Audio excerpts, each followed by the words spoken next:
Okay. Off the lights in the front, I'd like to see the screen a little bit better. They're gonna come here.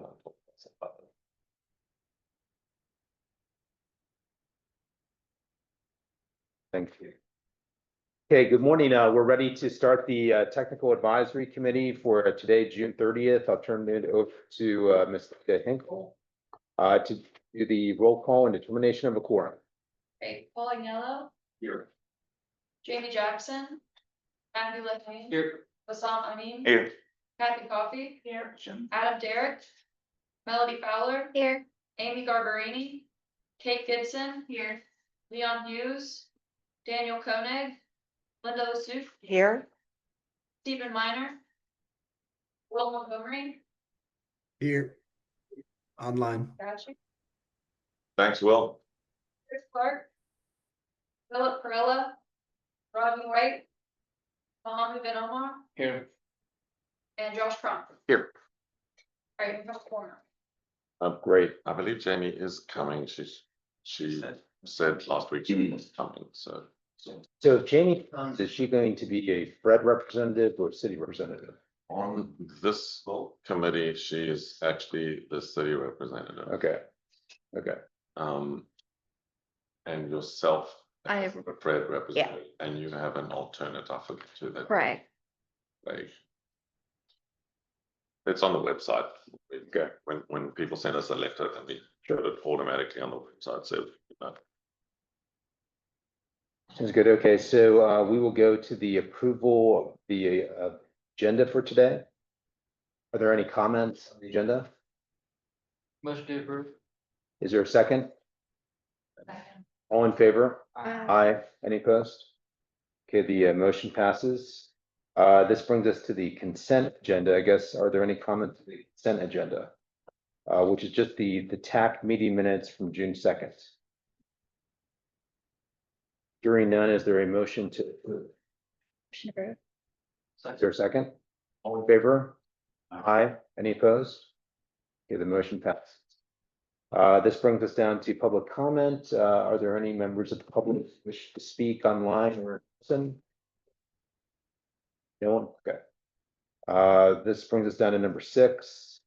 So we will start with 6A, the FAMPO travel demand model, population employment concerns with Mr. Ian Allman. So we just giving you an update. You remember at the last tech meeting, we explained the problem, which is that our population employment numbers in the model exceed the Golden Cooper Center's population projections for 2050 by more than 10%. And the state of Virginia adopted, or VDOT, adopted a policy which says that travel demand models, population data should not exceed, population and jobs data should not exceed the Weldon Cooper projection plus 10%. And ours does exceed that number currently for Stafford population and jobs, and for Spotsylvania population only. So you'll remember we had a little discussion at the last meeting, and particularly Spotsylvania, but some folks said, we don't actually agree with the Weldon Cooper numbers, and we think we are going to exceed the 10%. And so we need to talk about this further.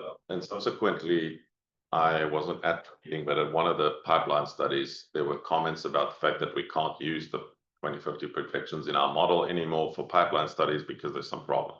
I don't know what was actually said, I wasn't there, but anyway, so we took up the conversation with the TMPD department of VDOT, and there is a problem. Problem is that it's potentially going to jeopardize some of the pipeline studies. Travel demand model projections for pipeline study projects in 2050, and may or may not affect our current round, the new round small scale projects. So we worked with both VDOT central office and the counties where the issue is. And what we've agreed basically is a temporary 12-month amendment to the population and jobs data in the travel demand model. Basically what they call the land use data. And I asked for the policy committee to condone that, and they said yes, go ahead and do it. But it's a 12-month fix. During that 12 months, we can then spend time deciding how we want to deal with the long-term problem. And so we have worked with the county, we've got revised numbers, we've sent it over to TMPD. And on Friday, they started reviewing those just to check there are no unforeseen consequences. And assuming it's all fine, the pipeline studies can use those data and continue to do their modeling. So it will bring to an end the problem for now.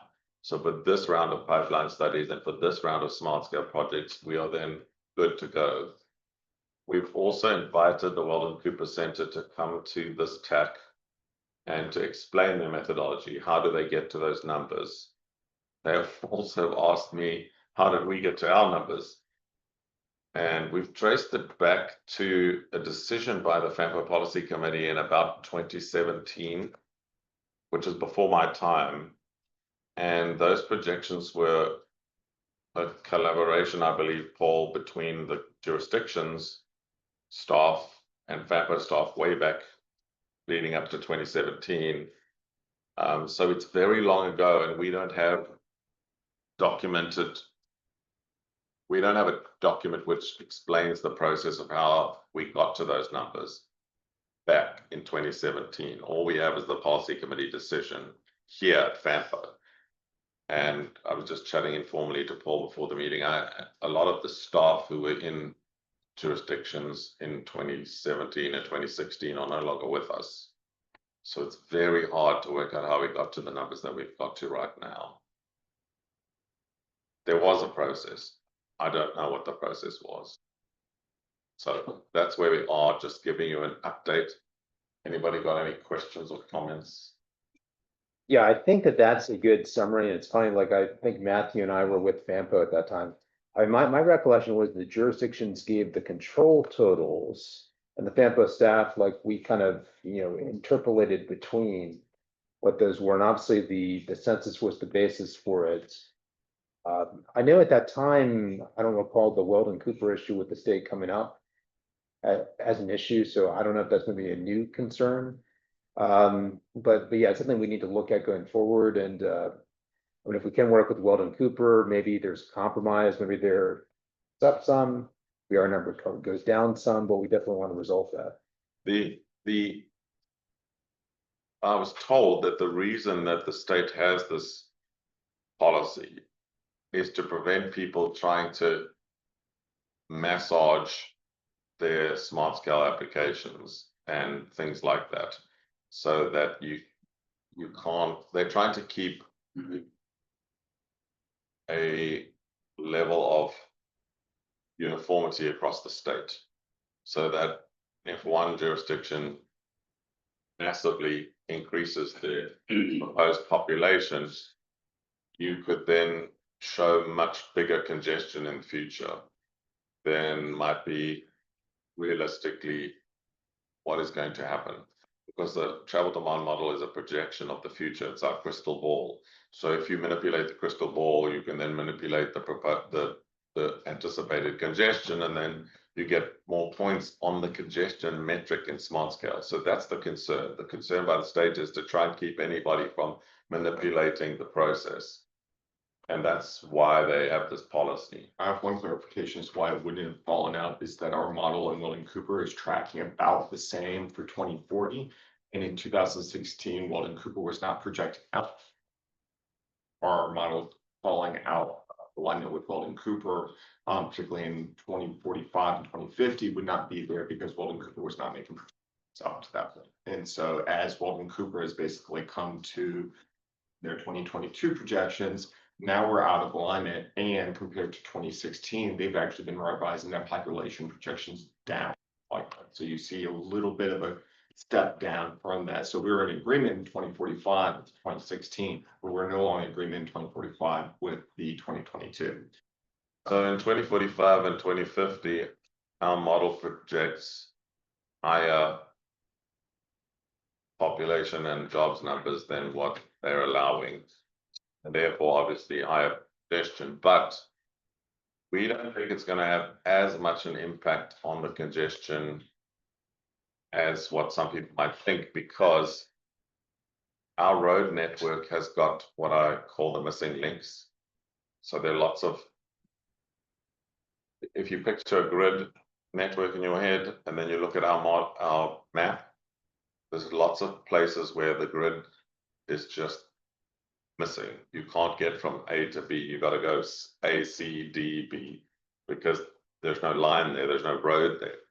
And so because of that, because I limited number of roads in some parts of the region, I believe congestion is still going to be bad in 2050. And they seem to think the same, that it's not going to have a massive impact. The one area I think it might reduce the congestion is sort of southern Spotsy.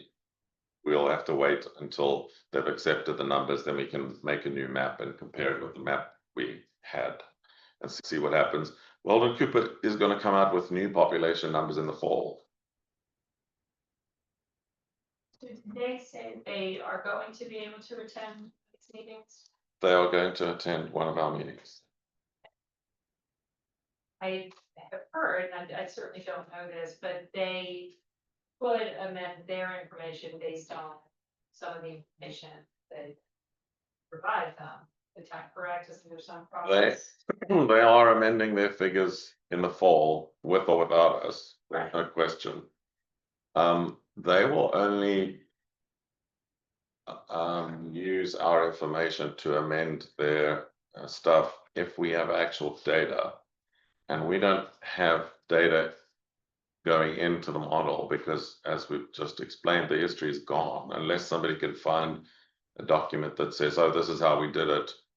And so they're looking at us going, well, how did you get those numbers? And we can't say, we just have numbers. You know, we have like the signed like policy committee, these are our projection numbers, but we don't have any of the methodology of anything going through that at a previous time. So how they got there is. Yeah, so the resolution is not data, it's just a resolution. So unless we could show them what data we used, obviously the starting point was the census back then, but that would have been the 2010 census. And we don't know what they added to the 2010 census to get to these numbers. How did they get from 2010 census to 2050 population numbers?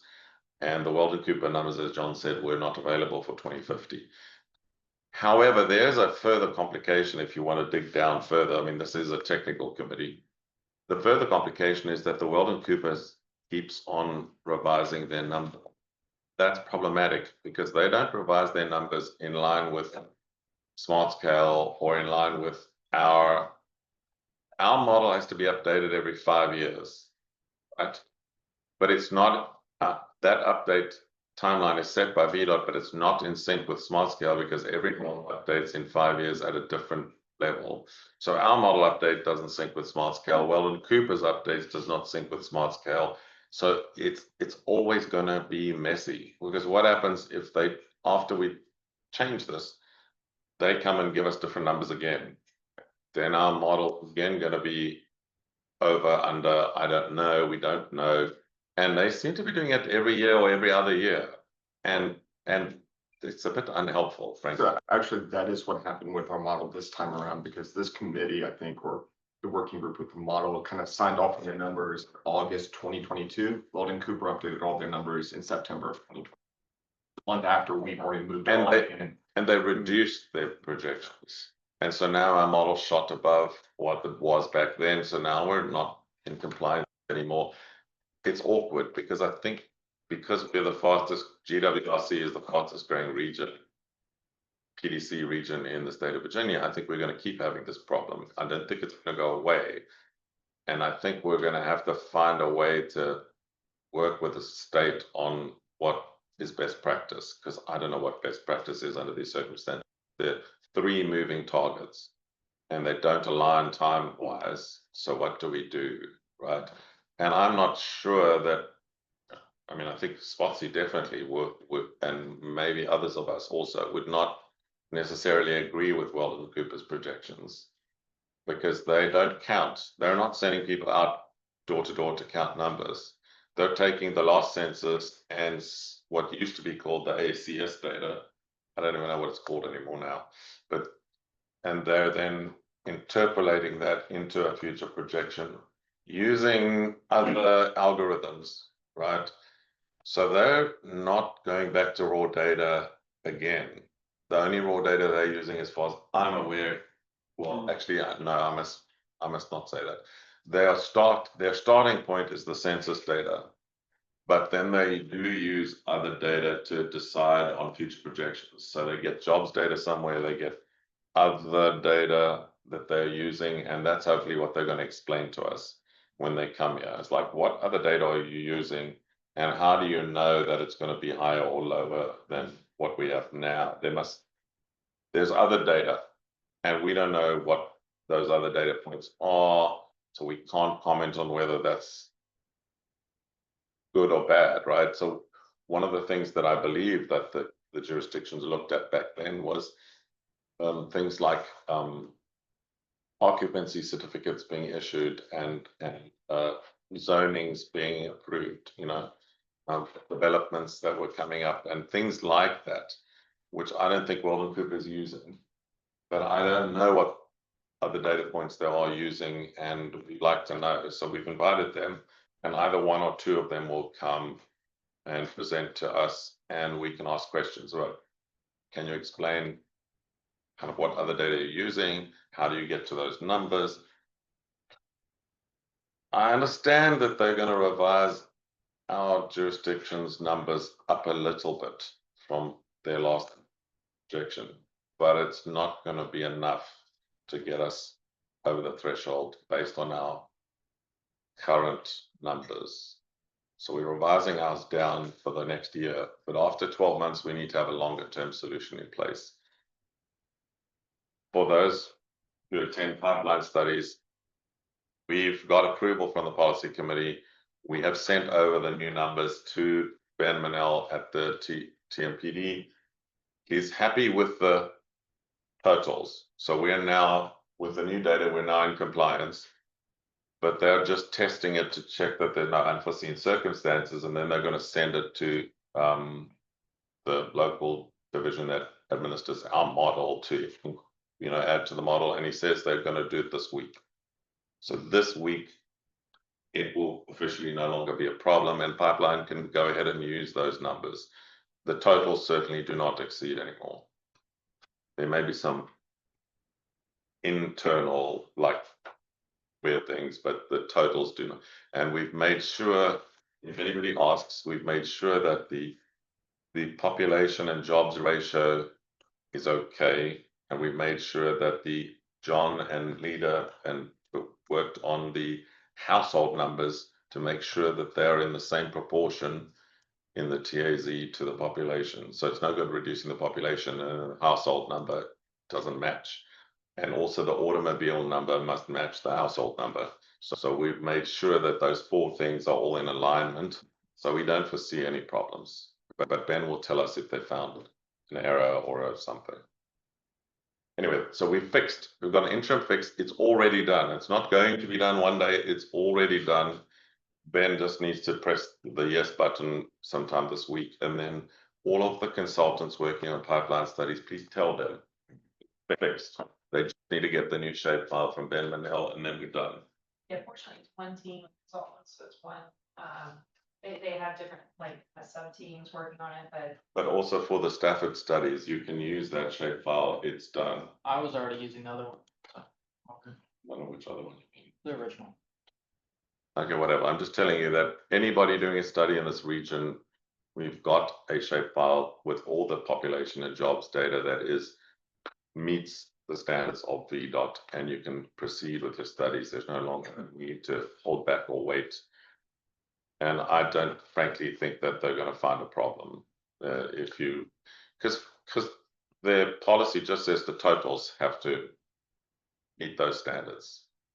If one TAC is higher and another one's lower, I don't think their policy covers that. So they can really make a big issue about that. So I think that unless there's some weird thing, like TAC's got the 0 in it or something, I don't think they're going to be. So just one quick question. So we have a US Route 17 pipeline study today at 3:30. Do we know, do the consultants know that this issue with the land use has been resolved? Don't know if they do. or Go. not.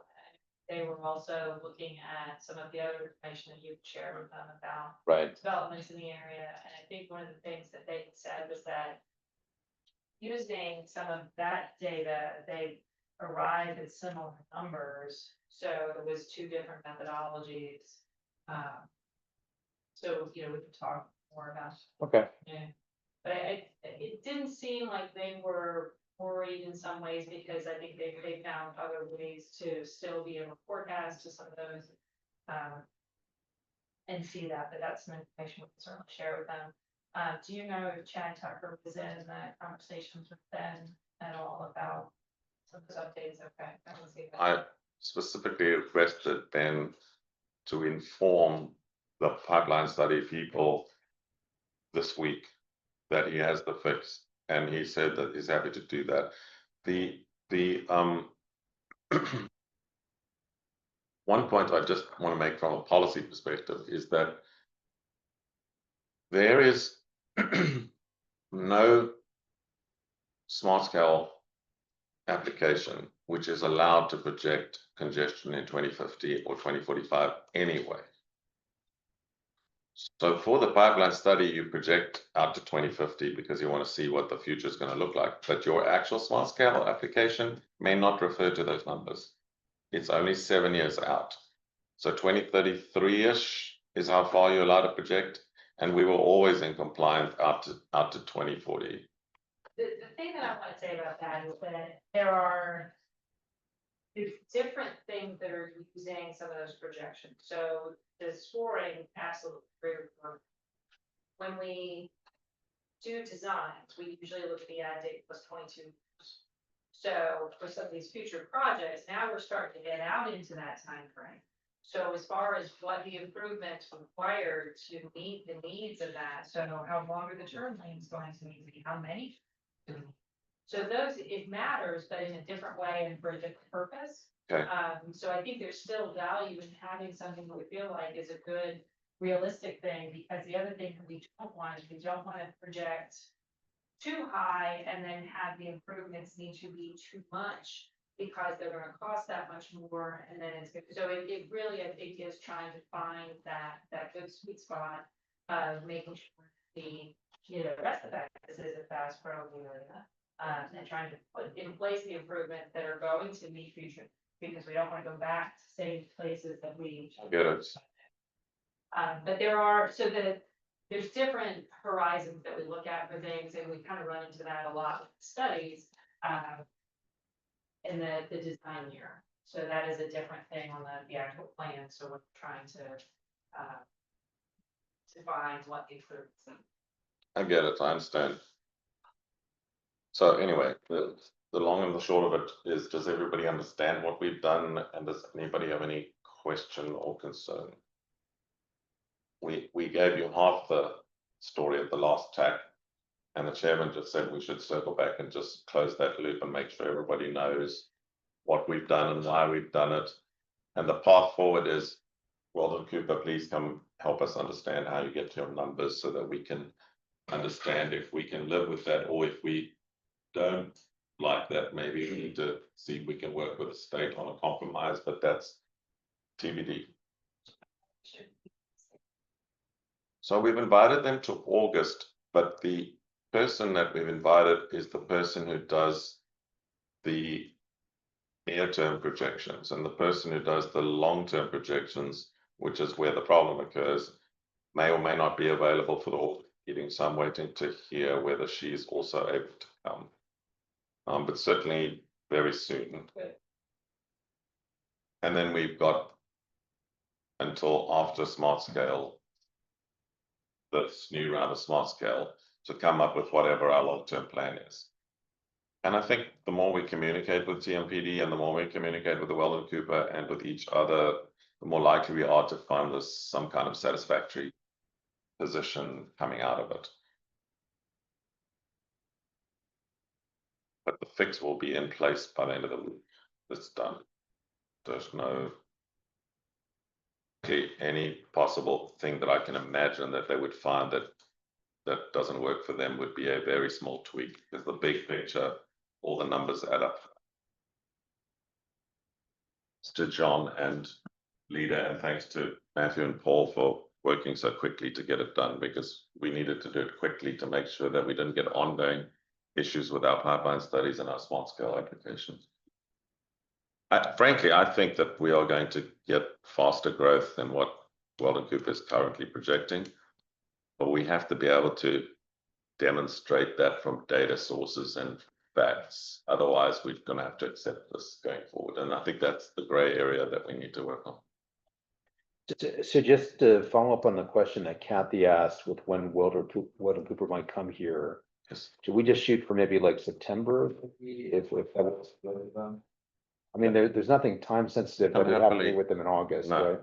Nothing time sensitive for us right now. And in fact, they would prefer that we delay it a little because they're going to announce the new population data anyway. So, but I mean, let's see when she's available. Can we influence any population data before the cancer? I doubt that. It's It's not based on jurisdictional inputs. They don't, as I say, they don't use like building permits and that kind of data. They use Other news is based on a math equation, not actual data. Oh, no, they're looking at migration. Yeah, which isn't gonna give you a. migration patterns, jobs data, economic growth forecasts, and all that sort of thing. But we don't actually know the detail. But it's that kind of thing. We're not looking at show me your building permits. They're not interested in that. Their methodology is long-term. Are people moving in or out of Virginia? What's the effect maybe of the new administration firing a bunch of workers in DC? What's that going to do? They're not looking at construction. I don't think. We may find out that they are looking at construction. I don't know. And then they use an algorithm based on all of those high-level data that they have. So thank you and the team just for looking into this, Ian. And I mean, it sounds like we're in good shape for now. And I guess what I'd say basically, as soon as they can meet with us, like September or October, or whenever, I think we should schedule that meeting. And the good news is it sounds like we have a year of breathing room. So Yeah. basically, there's no crisis for the pipeline study or basically anything else. So I think we appreciate your work in trying to resolve that. yeah, I think we've averted the crisis. We're ready to go with that. All right. Okay, so that concludes 6A. So next item is 6B, the Spotsylvania comments on the draft TMAC S2BG methodology. And I guess does Stafford have comments as well? We've not got any new comments from any other jury. Okay. We did get them, but we got them when we posted them for public comment. Okay, I see. And also from VDOT, we had comments. Okay. So I guess if we can just bring up the document, we can just kind of go through it. I'll say that I'll say that a number of our comments are minor. So you can go, that's not a significant comment.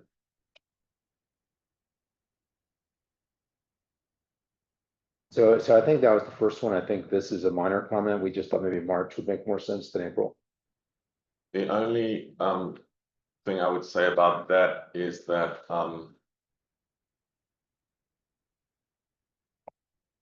It depends on. we don't always get the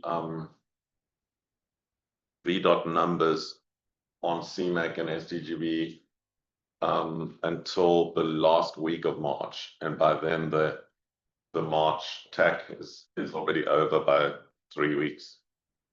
So our TAC meeting is usually the first week of the month. So if you move to March, it'll be like the 5th of March, and we don't usually get the CMAC numbers till like the 25th or something, which is why I think John picked April. It kind of depends on when TAC meets and when we get the actual numbers in. The numbers, yeah. Last year we've done it afterwards, and other years we've done it before, so if we get it before the March meeting, absolutely, but we specify April as target date just because we know that there's some variability there. We can move on. So this was a little more, I think, significant comment. So we wanted basically to start the call for projects in October instead of September.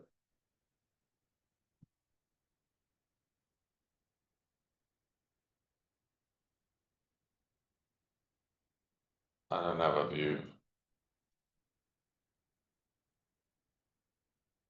I mean, we're not scoring the projects other than transit, so I guess my question is, why does it have to be so early? We just give the jurisdictions time to get their materials in.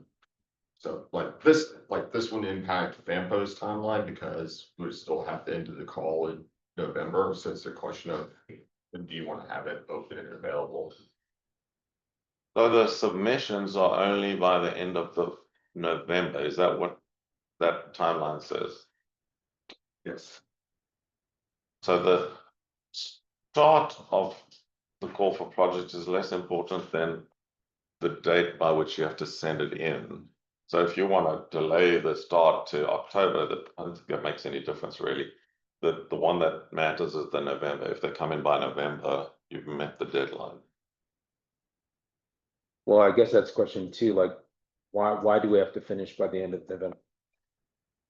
There will be some scoring that has to be done, and also the screening needs to. the screening is not just like, yes, we like the project. It's like, you know, does it meet the criteria? So we have to still get documents from everybody. Plus, we allow projects, if it's a submitted project, that if there can be corrections or items added or removed, the project can kind of change a little bit, or if in some cases, even if Fampo makes an error and we have to say, oh, no, that project's not really eligible, we need to submit this project, that we're not hard shutting it, particularly at a time where a lot of people are taking time.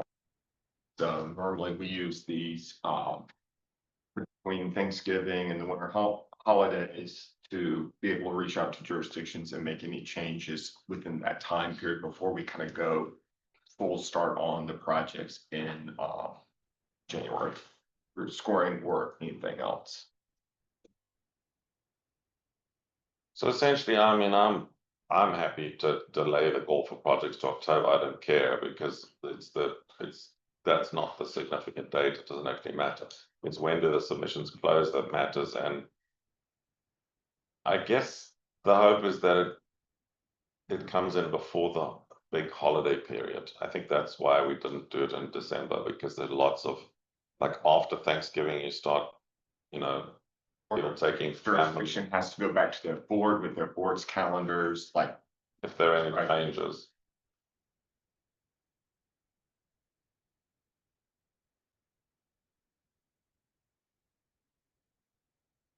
Well, I guess just going back to process, like, we're not scoring the highway and the active transportation projects anymore. We're just doing the transit. So just that exercise got a lot less. And I know when we were scoring everything, we started in September, but I guess the question is, couldn't this be compressed a little bit? I mean, that was the overall comment, just compressing it by 1 month. I mean, I don't feel strongly. If you look at that thing, anyway, just looking at it now, John, realizing that it says they received budgets from BDOT in February. We never received budgets from BDOT. that's the reason why it's March. So I would shift the February receipt budgets to March receipt budgets. And then submit the draft allocations in April, frankly, because we may not even get the draft allocations until. We sometimes get the budgets. That's why I said it was whether or not it's going to be March or April in the previous thing. Sometimes we do get them in late February. Earlier is better. So I would rather hold that when we get the budgets, we get it. If we can get them in February, that makes life a little bit easier. So it is less scoring items, but I would say anecdotally, sometimes the screening is actually much more intensive scoring because once you screen it, the scoring kind of follows on that. What does everybody else think? I feel like there are plenty of processes where staff is rushed, whether it's sample staff, field staff, so. I would defer to staff, but I'm okay with a process that's longer.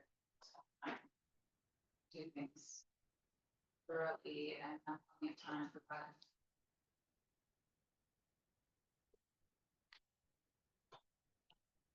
So this actual comment is about the call for projects, and I'm happy to push that 1 month later, because that doesn't make much difference to us. County wants, we can issue the call for projects in October, instead of September, it doesn't. Well, the broader question was just compressing the schedule, basically, I'd say it would generally be moving things back. And obviously the end is not basically moving back a month, but I mean, given that the projects are not being scored, there isn't nearly as much work as there used to be. And just the point that just the VDOT budgets a lot of times don't come to March, so I guess we weren't clear like with why we had to start submitting projects back in September. Is there a specific deadline you guys are looking for, the fall that you guys wanna? I think having another month, helps, it's basically a lot of times just, there are updates with studies and just with the 6-year plan, just what schedules are, like what deficits might be, like with our CIP. So you're looking for, We're basically looking in September, October is when we're developing our CIP. We know where deficits are, things like that's that. what I was, that's what I was getting. Okay. So yeah, a month, I think, could make a difference. You Yeah, want so to, you're looking for applications to be due by the end of December in reality, rather than November. Well, if it was at least like the middle of December, that would help. The thing is with the end of November, that's kind of like Thanksgiving. Yeah. A lot of times we don't know. Yeah, So the part that we can't compress is those last 4 lines. Because that's where the problem occurs that Kate was talking about. That starts to get really rushed, because what happens is the following. About the 25th of March, we get our draft allocations. And then we get every year, and it's not Linda's fault, but every year we get a rude email that says, we need to have your draft allocations in 10 days. And so there's no way we can do it. So what we have to do is basically have the project scored, ready to go, and then we just slap on the dollars and stuff them in there.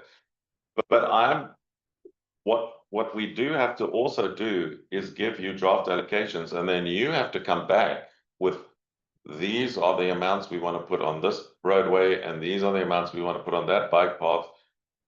And I'm assuming you're going to have to get approval from somebody to do that. That's what worries me. So I'm not worried about September, October. I'm worried about the March timeframe and the April timeframe being a big mess, because we're introducing a new step. on the county side, I aim to have, when I go to the board in September, October to say, here's the projects that's recommended resubmitted, I'm gonna have amounts with that. I'm not making decisions on amounts in March or April.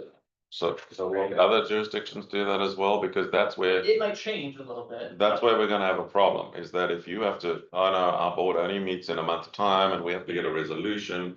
And then I'm gonna start getting these rude emails from VDOT about, we have to give you our numbers, and we don't have the numbers because the jurisdiction hasn't made a final decision. That period there, we need to, John, in this methodology, we need to add another step in March, April. We need to have a step that says jurisdictions confirm CMAQ, STGB dollar allocations, or whatever the language is, because that's going to be where it bogs down. well, that's why we present draft allocations, approve applications, have another month as a buffer. We just don't have a month in there though, because VDOT's gonna give us, I promise you, I know. the last 2 years, sorry, the last 2 cycles, we've got it on the 20-something of March, and then they tell me in 10 days, I want your numbers. And last year, I just told them no. I was like, I'm not giving it to you. And so they put fake numbers in the draft 6-year plan, literally fake numbers, So because I couldn't give them numbers, and I refused last time because I I'm just Matthew. what's wrong with us giving fake numbers in September?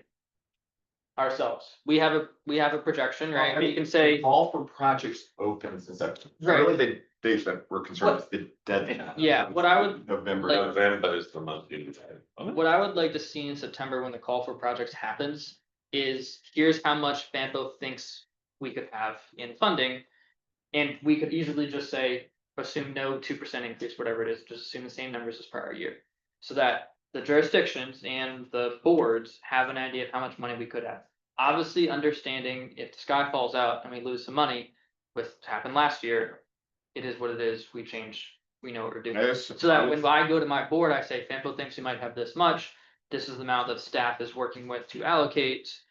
And however that process goes, that process goes. I just don't want to get to February and say, oh, here's our money, and then scramble when we could already have a general framework done when we submit applications by November, and then you need to make some minor changes. When As for the call from projects, as well as the call from funding that you're requesting, we basically plug and play with those numbers, so we're less worried about that.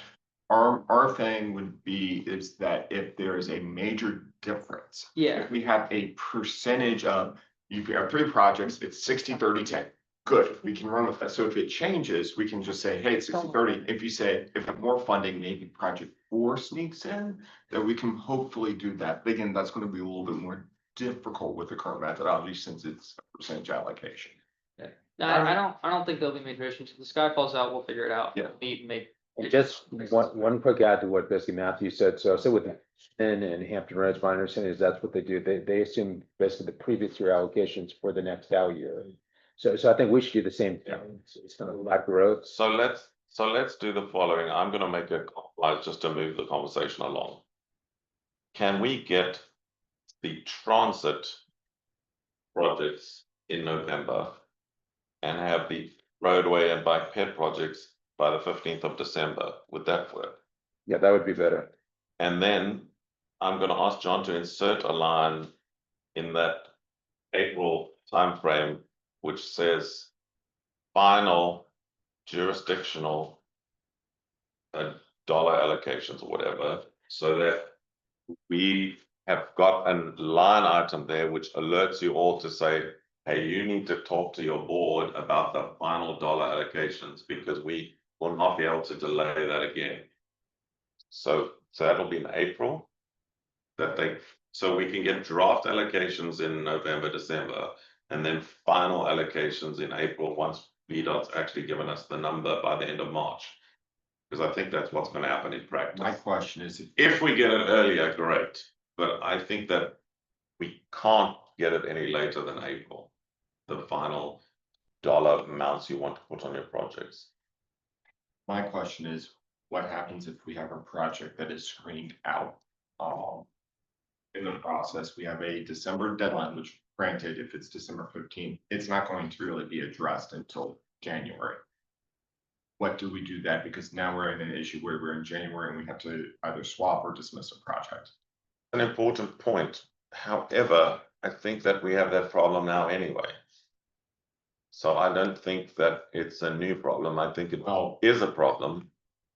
And the answer is that we have not had 2 calls for projects before. What we've allowed before, and I was allowed a bit of wiggle room, which isn't actually in the policy, but I got the policy committee to condone it in retrospect, as I gave everybody another 2 weeks when there was a problem with several in fact, 1 year, every jurisdiction had at least 1 project where it didn't meet the required standard. And I sent them back and said, I'm giving you 2 extra weeks, please fix. So that wasn't in the policy. I just did that because I didn't want to mess. And the policy committee condoned my decision, but we had that. Yeah. I'm nervous that that will happen again, and we're now into February. What we have now is that if your project is disqualified because it doesn't meet CMAQ, which is where the problem usually occurs, CMAQ standards, you will need to put all your money on your other 3 or 4 projects. If you understand what I'm saying. So you submit 5, 1 is screened out because according to the federal highway methodology, it doesn't meet the standard for some. And it's always that alternative intersection type project that gets in trouble. Then you've got 4 projects and you have to put all your money on the 4 projects. Because you don't, there won't be another window to. My thing is I'm not expecting folks to be submitting 10+ projects anymore. It might be only 1 or 2 projects because you have a very clear priority, and if there's something, a problem issue that's going to trip it up, then it's, do we reallocate all that money to the other jurisdictions? Because that's what the methodology says, versus allow a jurisdiction time to review through the screening process. I mean, what I would say is we should tell everyone, don't just submit one project, submit several projects so you have some backups. It's also a pre-application, so to say, right? Not literally, but everyone should be having conversations with the staff that I'm submitting this project, this project, this project. Does that make sense? Is there anything that I'm missing? You think it qualifies? Right, you guys aren't gonna go through the full screening process, but there should be conversations before it should get to that point. We've usually reserved early December for that exact purpose. That's what we always call you in December and we say, hey, your project 5 has this and this issue, can you fix it? And considering that not all jurisdictions are receiving equal funding, it might be more prudent for jurisdiction to only submit to, not divide a smaller pot as much as it's going to be divided. I don't want swapping out of projects because we could end up then with the whole second screening process and Then that needs to be clearly stated now, because that's what's gonna happen. I feel like we're going along, about to go along with our path, y'all. So, I agree with Jamie. We should say clearly what we're gonna do. Then nobody finds out later that there's a problem and the issue currently, and we'll put a sentence in here. Bearing in mind, we need to approve this really in August because there's supposed to be public comment on a methodology. So I suggest we put a line here that says that if one of your projects is screened out, we'll do X. And I'm suggesting X is you then have to put your money on your projects that are not screened out. If anybody doesn't want that and you have a better idea, now's your chance to say it. We need to bank this policy. So does anyone have a concern with what Ian just said? You do still have your, I think it's 5, is it 5 projects? On page 12 outlines the screening process and what Ampo staff does.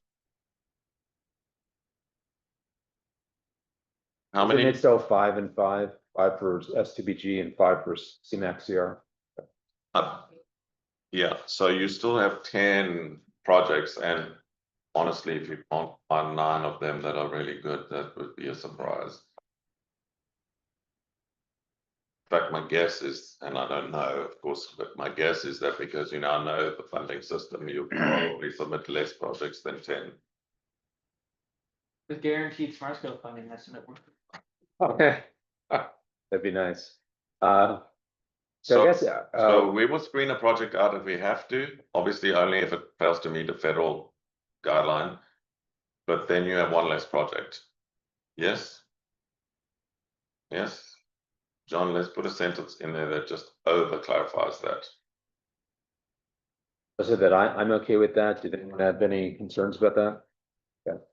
One suggestion, just I know like with smart scale and revenue sharing, and I think the TAP as well, the state has kind of applicants assigned a priority level. I mean, we could do that. So if there's a question of what project gets the money first, that would clarify that, and there should be priorities for the CMAX-CR and then for the STBG. And also basically it could be done, I guess, to go back to Matthew's point, we give feedback on like the amount, placeholder, or maybe a percentage in like the fall. But when just the final budgets come in, want flexibility to adjust those. I think that's the reason why we try to get the draft allocations to everybody, I think in March, is so that you can say, well, you know, now that I look out across the board, really we should swap this and that, but we look at what the request on the application says and concerned that this is no longer a double blind process competition, that kind of know how much, if you assume a flat rate, you know about the amount, so you can kind of tailor it to that, and we can move from there. And then as if we learn that we have more money or less money, you can see that in March. And Yeah, that's good. why in April, we'll ask you for your final allocations. Yep. But it's not gonna be, that sounds like it's 30 days, but it's not 30 days. Because we usually get on the 25th of March, the numbers, And the TAC meets on like the first Monday in April, so it's not a month. I don't think it's a month, but it's a short turnaround. 3 weeks. Always.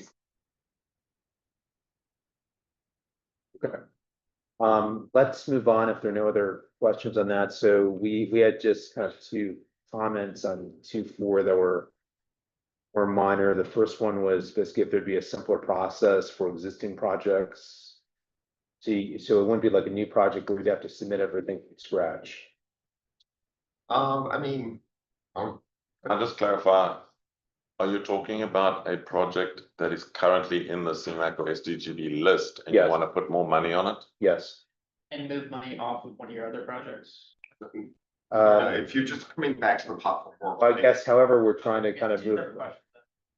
Um, Matt, you asked another question, but this is an existing basically FAMPO CMAC or STBG project. We want to basically allocate more CMAC or STBG funding to that project.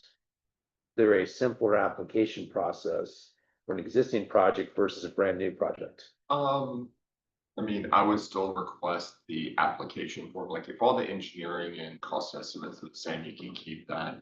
The only asterisk I would have is that if there was something that's changed in the design for CMAC project, just because that could have an impact on the air quality tools, and or if you come back for a new year and Federal Highways has submitted the air quality tools, we have to run the new version for whatever pot of funds may be applied to. So asterisk, yes, simplify it's existing, just, you have the designs, cost estimates, all the supporting materials anyway. It's just the same Word document form we're using, because we'll still screen it in, but So I think what I'm hearing is you still need to send us a form that says this is the project. resolution of support. There is another issue, obviously, and that you obviously know, but nobody's actually said it, which is if we've given SDGB funding for a project, it may not actually qualify for CMAC, right? Because CMAC is narrow and CR is even more narrow. So yes, if you want to put SDGB on it, that's fine. But if it's a project that was originally allocated SDGB, we may have to screen it again to check that it actually meets the criteria for CMAC. There won't be a lot of those, but there might be one where we've. No, I get that. Let me clarify. If this be a case where there's not an eligibility issue with the fund. You have a STBG project that's submitted to FAMPO, and you want to get additional STBG funding. It's like you're starting from scratch after this. You submit everything for, like it's a brand new project, or is there an easier process for an existing project? If it already screens in, then I don't think we have to rescreen it. We only have to rescreen it. Been no changes. If there are no changes to the project, we don't have to screen it in again. We would only have to screen it in the case of where it only got STGB and we're not sure if it qualifies. So if it doesn't qualify, we would need. But I'm sure when you send us your projects, you're going to send us a resolution. These are our projects, or a letter or something that says these are our projects, and then we'll know immediately. And frankly, we've not tried to make it harder for jurisdictions. It's just that I'm trying to make, frankly, I know some people weren't so happy with me personally about this process, but I'm trying to make it easier for you all, for us all, and for us to have less fights, because we don't need to fight now. It's more clear. There'll still be a fight about why we have this methodology. I take that, I understand. I think there's just like a context sensitivity here. I think it's just going to be like, we have for example, if you submit something that's a low priority one, that's STBG only, you're just giving it 10%. You're just starting to get the seed money going on. And then next year you ask for CMAC and STBG, then that's when we're going to need the CMAC, because we got to show that when the project was entered in, we have all the air quality tools that say, yeah, pass the scrutiny. And we can move forward with that, because we do get that request from Federal Highway every so often, being able to show where it's screened in with CMAC, even the first time, and then the last time when we've had it, because the tool has changed, that it's still compliant. Okay. So there's a little asterisk. I say yes, we're going to make it easier, but the CMAC's kind of the weird wrinkle. I'm good. We can go to the next comment, which is again minor, just a question. I think I know the answer to the question, but I wanted to ask it.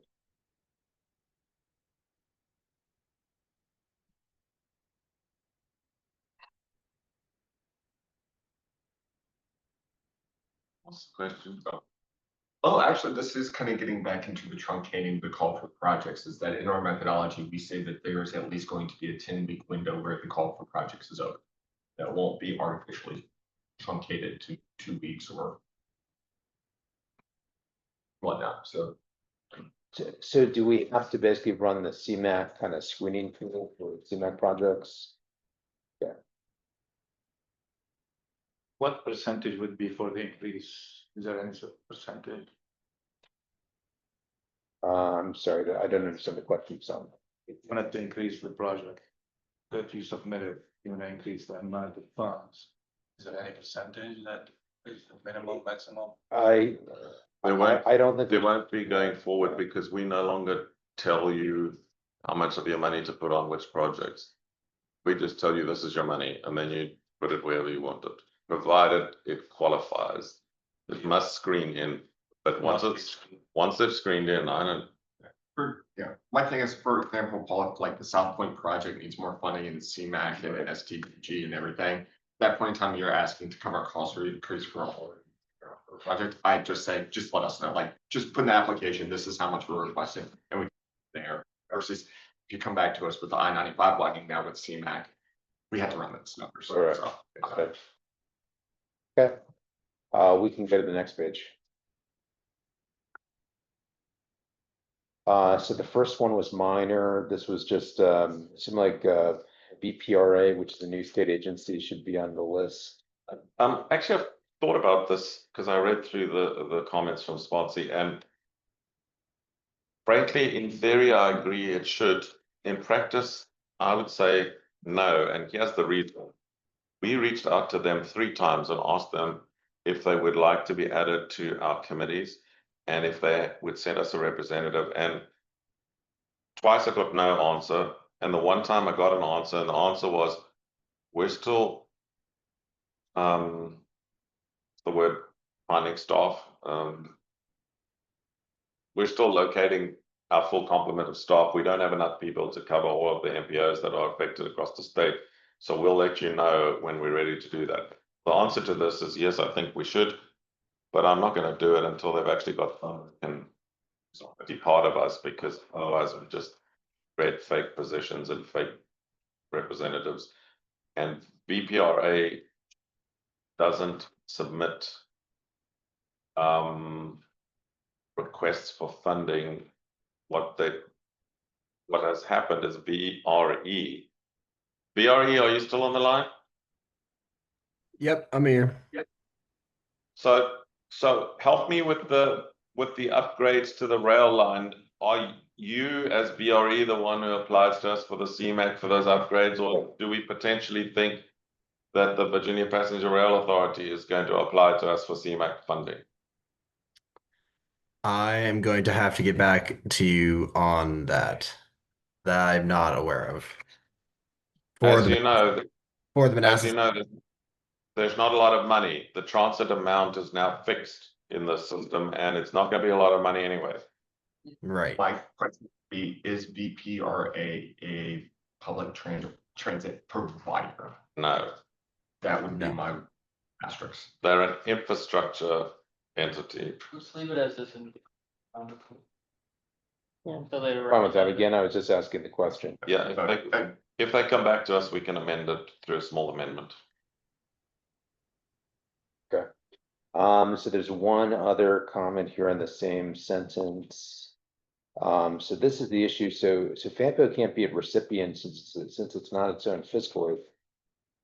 Then this is the CMAC funding, and basically with FAMPO, we arranged through GWC that they would get STBG funding, but the CMAC funding is going to GW Ride Connect. So it seems like FAMPO should not be on this list. Well, why don't you just amend that line to say GWRC with GW Ride Connects and FAMPO program, because they still consider us a program. So in other words, take the and FAMPO, just put GW Ride Connect / FAMPO or and FAMPO programs, make it a plural. Because GW Ride Connect's also not a fiscal entity. Right. So it's just a wording thing. Okay. We can move on.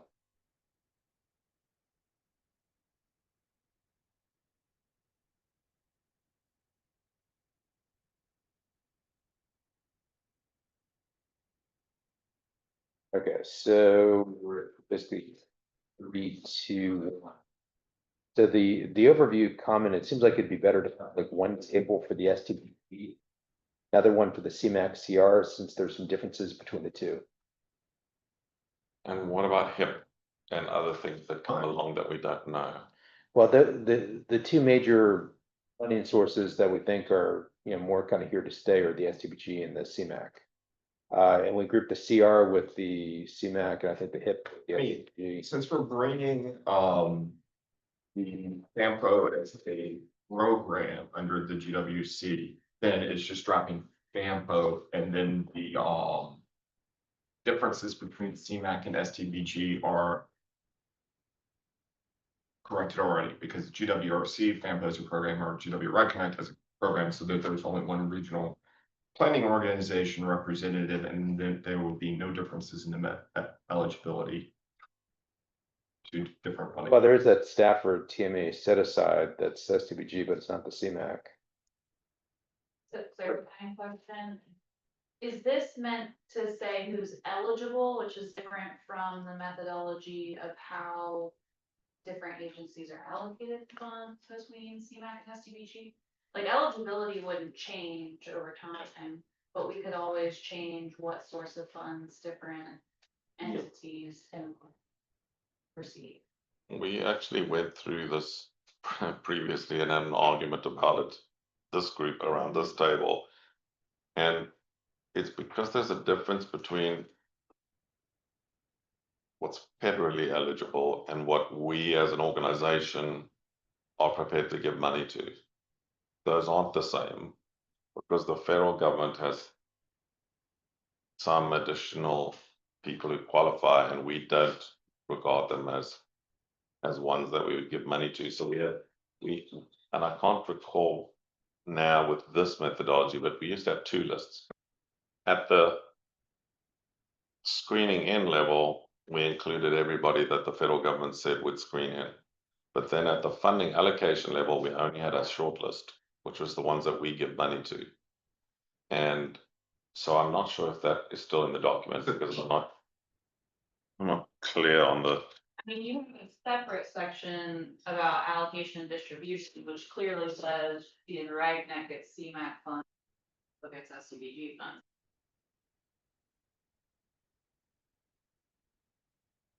So I think you could leave this table as it is, because it's still clarified further down, but to Ian's point about HIP funds and other things. And the solution to this table would just be remove the Stafford's set aside from the list, but it's also, I mean, it's still staff eligible recipient. We're not. Yeah, still an eligible recipient. Just trying to make it clear that's what the TMA's requirements are for that. But One other option, you could just name all the recipients and put next to them what fund they're eligible. Fredericksburg Go is eligible for CMAC, CR, Well- STBG, Stafford TMA is eligible for STBG, Jersey is. This is too much. almost everybody will be eligible for both except for GW. Well, even GW Right to Connect. GW could be Reconnect eligible. STBG. Yeah, but the way that the methodology is written now, I don't think we could apply for STBG. So even if this table is more general. Actually, in theory, you could. My understanding is that you could have put in an additional, like if you're doing a new program, you could apply, but you're getting a specific set aside for other items. You could be an eligible applicant, but it's weird.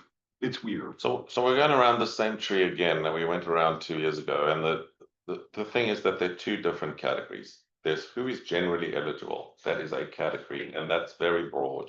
And then there's who FAMPO will allocate funding to, and that's a much more narrow list, and it is different between CMAC and STGB.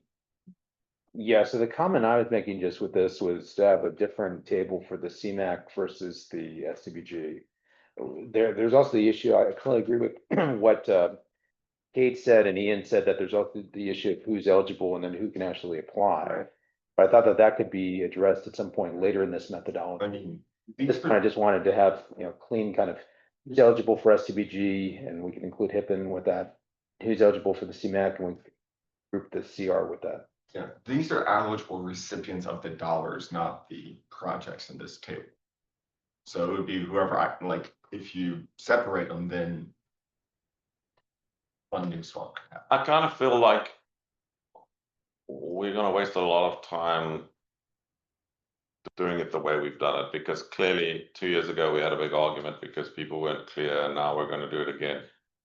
Frankly, I think we must do away with having the broad list of what the federal government says. You can just put a link that says, for general eligibility, here's the link. You find it yourself. And in our document, just do away with that. And in our document, just put, for this source, here are the people, for this source, here are the people done. Bearing in mind that if some other form of funding pops out, we will then have to deal with that. The new transportation reauthorization bill is going to be done and released by about August next year, and it will replace the Infrastructure and Jobs Act. If in there's a new source of funding, we will then find out. I'll give you an example why I would say this is who's eligible for money. Let's just say that STBG funding changes significantly so that it would disrupt a Stafford TMA project, and Stafford decides we don't want to lose that project, we want to send CMAC funds for it. This makes it an eligible recipient of those fundings. Again, this is only funds can go, not necessarily who's eligible for projects on this. And I just want to have that clear in the methodology that we enable jurisdictions to be able to pick and choose. How we divide up the money is one way, but how folks want to keep projects in the pipeline is a completely different thing after we've divided up the money. So I'm suggesting we get rid of that one category altogether in the methodology, because it just every time we do this, have to have this conversation again. So just get rid of the Stafford TMA line there. No, The this whole table, get completely rid of it, and just put in a table for CMAC and a table for STBG. And if the federal Congress comes up with a new type of funding, we will just have to make a decision at that time what to do with it. Just make a note that says if additional forms funding become available, this link, Yeah, and because there's a general, page for funding. because nobody ever understands the difference between the general eligibility and who we're going to actually give funding to, and we redo this discussion every 2 years. I mean, I guess a question is, how would the HIP be handled? If not know if that's. On a case by case basis, if it comes up, we'll figure it out. Because it's highways, it's similar to STGB in that it's very broad. It specifically says money for highways. So CMAC and CR are basically the same because they exclude highway capacity improvements. And HIP you can think of as STGB, although it's allocated specifically for highways. So the STBG allocation and then follow the percentages for STBG, Yes. or would it be followed? Yes. Okay. The last line is basically new funding distributed by the requirements of the funding source. So whatever the funding source requires, and then but funding distribution outlined in the methodology. So Okay, I mean, to me, that's not obvious what that means. I mean, I guess one question with the HIP, does it have the same exact eligibility in terms of what projects you can do as the STBG? Like, can you do a study with HIP? I would have to go back and look at. I mean, maybe there should be a sentence just saying like, for HIP or any other type of funding, it has to be according to the federal kind of guidelines for that funding source. It must be different. Funding May be used for funding source. restoration, repair, construction, other activities under the surface transportation permit. Yeah, so There's I think we may have to put a line that says that we will deal with Yes. new forms of funding as and when they arrive. Yep, that's literally the last statement of the entire. And that's just where we have to leave it, because we don't know. There's going to be a new bill in next August. And I mean, I had a briefing last week. I went with Linda to a briefing last week by a member of Congress who's on the committee that's working on the new reauthorization bill, and they don't yet know what it's going to look like. They know we need money for highways and bridges. There was a Republican congressman from North Carolina, and he said the word highways and bridges more times than I care to remember in that meeting. So clearly there's going to be big money for roadways, highways, and bridges, but he's talking about a bipartisan bill, which means it's going to be a mixture of what the two parties want. So we don't know. They don't understand. We should keep moving on. They don't understand our acronyms and short form, so they don't know words like CMAC and so on in Congress. So he said, please, when you write to us, spell them all out in long form, because we don't know what the hell CMAC is. That's a congressman. That's North Carolina. That's what he said. Forgot that would hit Yes, up Jimmy? close I don't have for anything you. else. I thought- Sorry. Hauser. It's okay. So we're gonna cut, so can we just, in the interest of time, we will just cut this out and we will put two lists of who's eligible for CMAC/CR and who's eligible for the other one, and then the note at the end which says we will deal with new forms of funding when they occur, because we don't know what to do with them. Sounds good. Let's move on to 3.3. So there was a minor comment, basically just with the cost, kind of estimation tool, basically with VDOT, they basically moved to PES from P. There is a more major comment we have on section 4 with the transit, like how the costs are validated, but I wanna I'm good with hold this. that discussion, yeah. And there was one other minor comment, and I guess it doesn't necessarily have to be here, but we just thought it might be good to get what the deadline is. Sounds good. Okay. Keep it pushing. Okay, and I guess there's one other comment here at the bottom.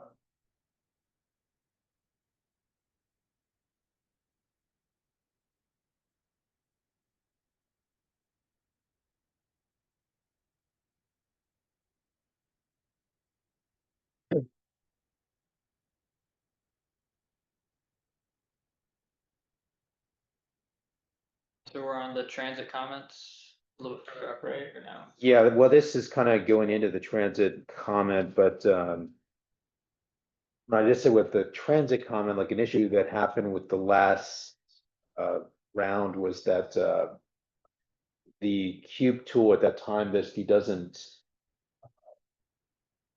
even really apply to a lot of the transit projects.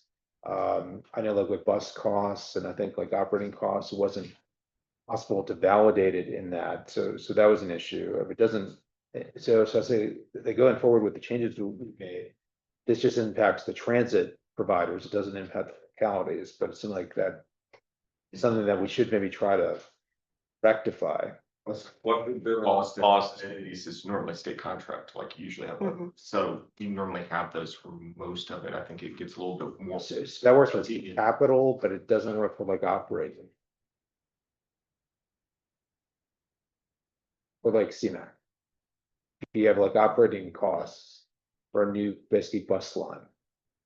How do you validate that? I guess like if we can just bring up the link, like I sent for the I-395 now. But with them, like, they do not, if you just scroll down a little bit. They do not ask for like a ES cost estimate for transit projects. Go down a little bit more, this isn't. I think it was like page 27. It's not the page of, it's the actual page. Yeah, so we're on 17, you gotta go like 10 pages more. Excuse me. 38, yeah. Yeah, okay, so this shows kind of methodology. So they're using person throughput is the biggest metric they use, and I guess we had the thought of Tampa could do something like this. We do have number of customers served as a scoring method. And they do a kind of a cost effectiveness based on that. So it's basically the transit providers give NVTC like just a cost estimate they think is reasonable. Not validated to you or ES or by DRPT or basically anyone else. And then there's a cost effectiveness measure that's developed off of the person throughput. And that's how the project is scored. Yeah, we have that cost per annual user in the transit. Yeah, and if an applicant kind of was low on their cost estimate, then that would be on them. They just wouldn't have enough money to do the project, so they would have an incentive to have a reasonable cost estimate, but this would be potentially a way for these transit projects to get out of this issue of needing to have kind of a cube or PES cost estimate for transit projects. So John is saying that we're doing that in the scoring for transit projects already. Are you just saying we should do away with the justification of the cost estimate? Just get rid of it?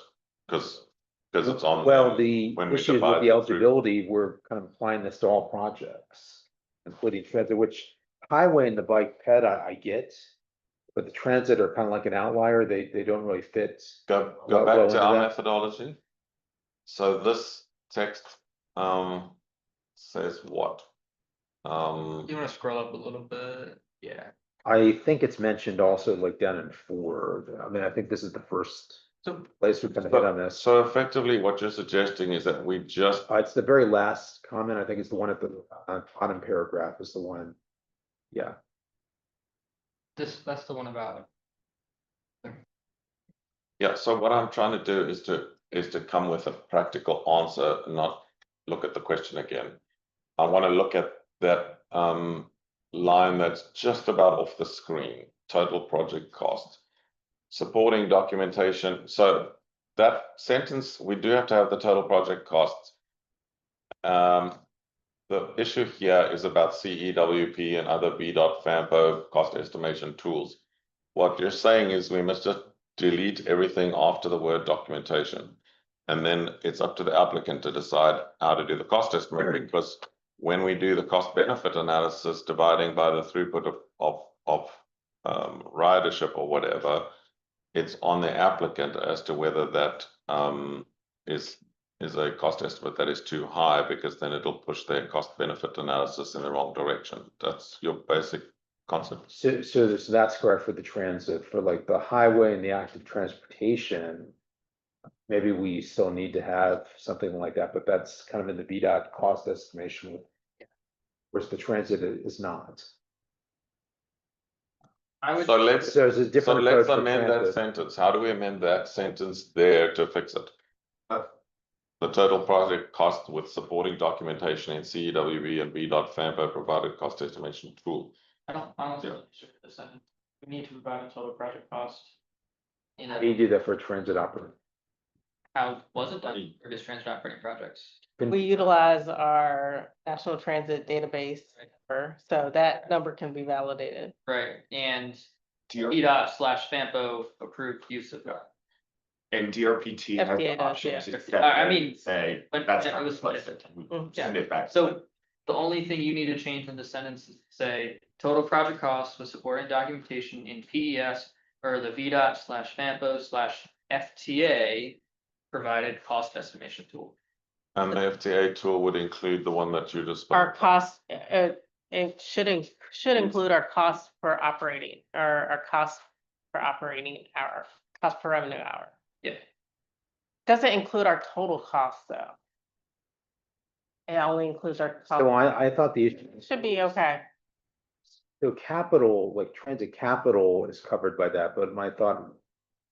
I remember we had a couple projects, I forgot if it was the bus line to Kalahari, but I mean, there was an issue with the Fred operating costs.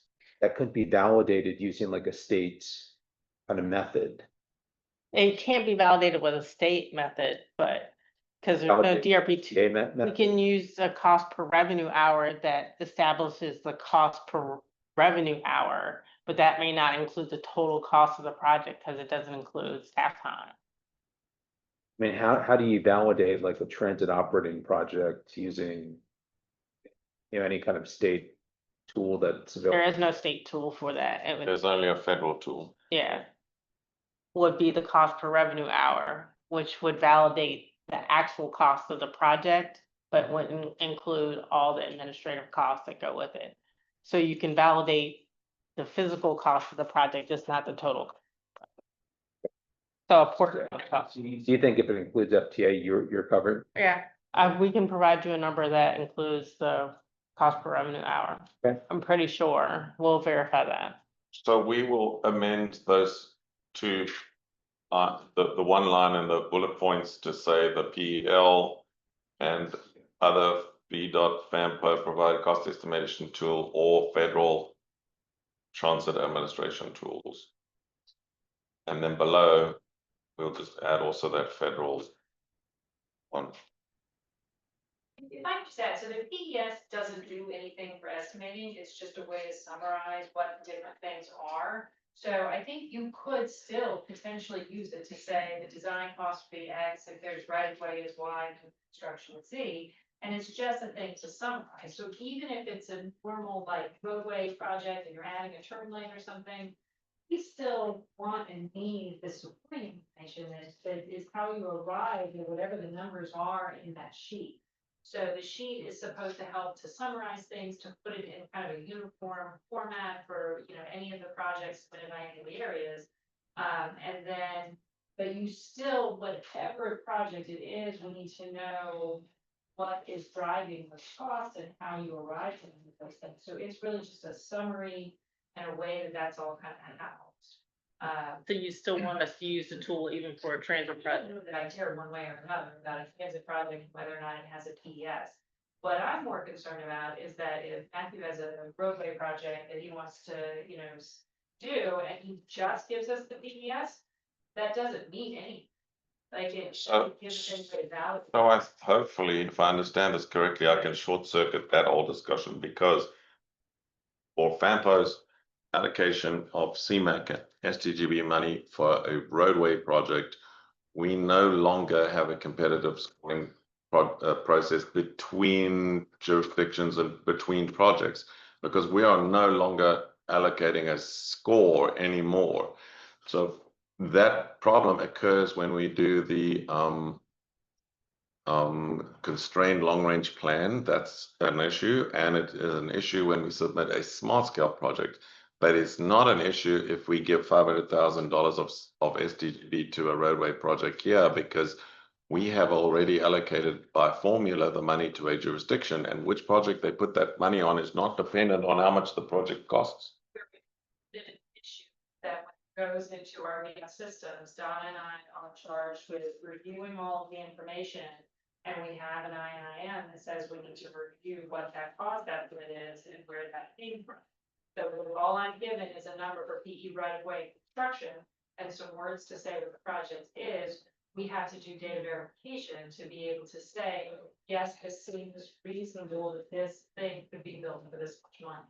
And getting back So even, for our needs, we do. yeah, and even getting back to the whole timeline and the calendar, this is part of the process that we have to do. And after November and going into December and January, it's getting not enough time to be able to review it. Again, we're starting to crunch the calendar for. I'm trying to understand, and you're starting to give me the answer, but I'm not sure I buy it yet. I'm trying to understand why we even need a cost estimate. VDOT requires it when it goes for the 6-year plan. Wait. Does the CMAC allocation have to be in a 6-year plan with a legitimate cost estimate? Yes. Well, if that is the case, then why we are not competitively scoring the projects, then you do need to have all of that cost estimating stuff, if that is the case. Yeah, and what There's no way around it. and I think what Kathy is saying, correct me if I'm wrong, the cube was a little more detailed, right? Than the PES. I have the PES pulled up in front of me. They were detailed in different ways. It's trying to identify kind of like what bucket you put that money in. So it's a design, how much is roadway, how much is hydraulics, or you can just put it as an overall cost, not the same thing. How much much is your hydraulics cost, how much is paid. So the only thing that matters to me right now, and should matter to us, is that we will put in there what you need to get the CMAC and STGB allocation into the 6-year plan. That's the only thing we care about. Nothing else matters for this particular process. So for our, it tells us that we need the cost estimate package, and that is defined in cost estimate manual. The cost estimate package can be 68 pages if the consultant really wants to do that. I don't prefer to read that, so I like to just summarize in a nice little concise table. Oh, that's fine. What language do you want me to put, for us to put right over here to say that what you need to get from us on allocations of projects? I mean, I'm okay with the total project cost, something under the purple. Total project cost with supporting documentation in CEWB or other VDOT Pampa provided cost estimating book is what it says now. I would get rid of the cube and then just say in VDOT/PAMPO provided cost estimating tool. Okay, so John's out of the room, but Eugene, are you doing minutes? Will you just say that this bullet point needs to remove in CEWB and say other VDOT Pampa provided cost estimating tool And- slash FTA Yeah, cost estimating tool for transit. And I think the reason that we would care about that is that you would want to at least be able to talk to. Program.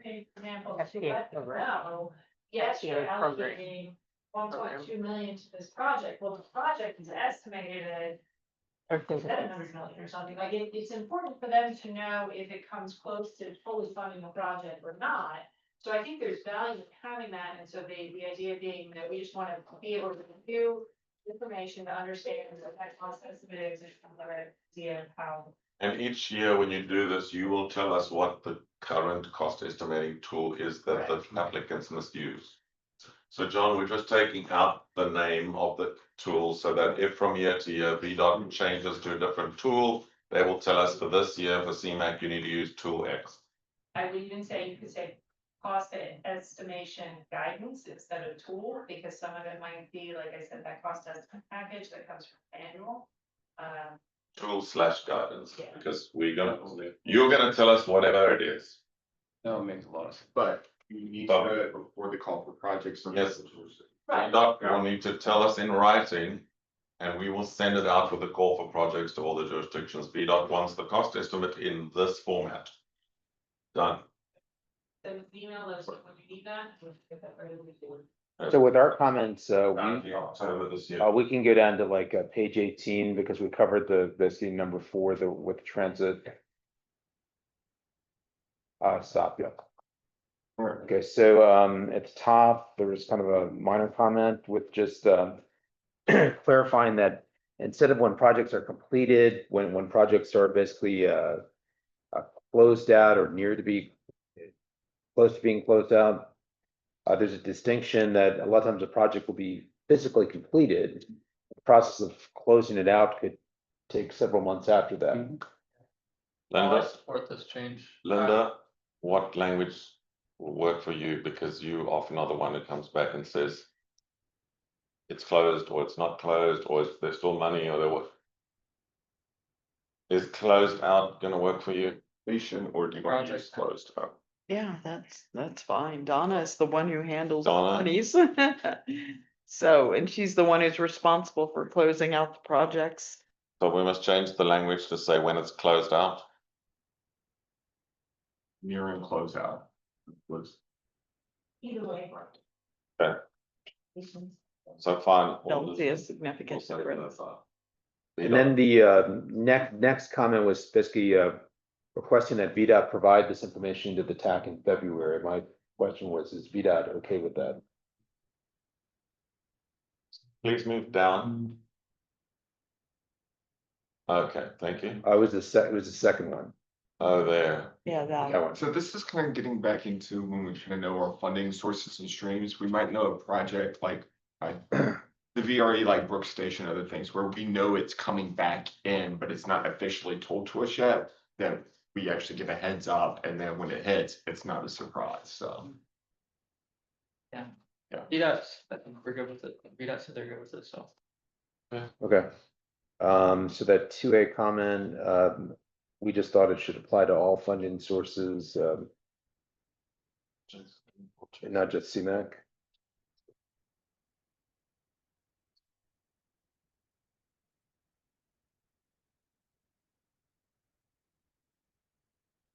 John, I think that's correct. It should say both. Yeah, donating or moving money, I can't see why it Why wouldn't. don't we just remove the word CMAC? Right. Yeah. She addressed the different categories in the line above. Yeah, I agree, just take out the orange bit. Take out CMAC. And then at the bottom, it was another kind of minor comment under number 4. Shouldn't that just be CMAC and not also including CR?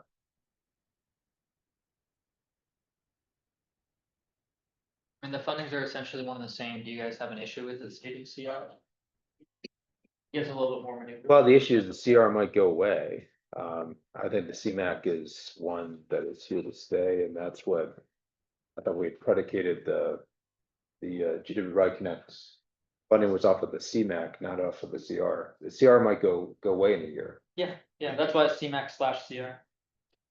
Yeah, I'd say leave it as is, just in case you need to utilize that funding. I think the problem is that if it's indexed on CMAX, CR increases or decreases. If CR went away, then it would be a large decrease. That is a problem. The other thing though is that what do we do with CR funding other than transit right now?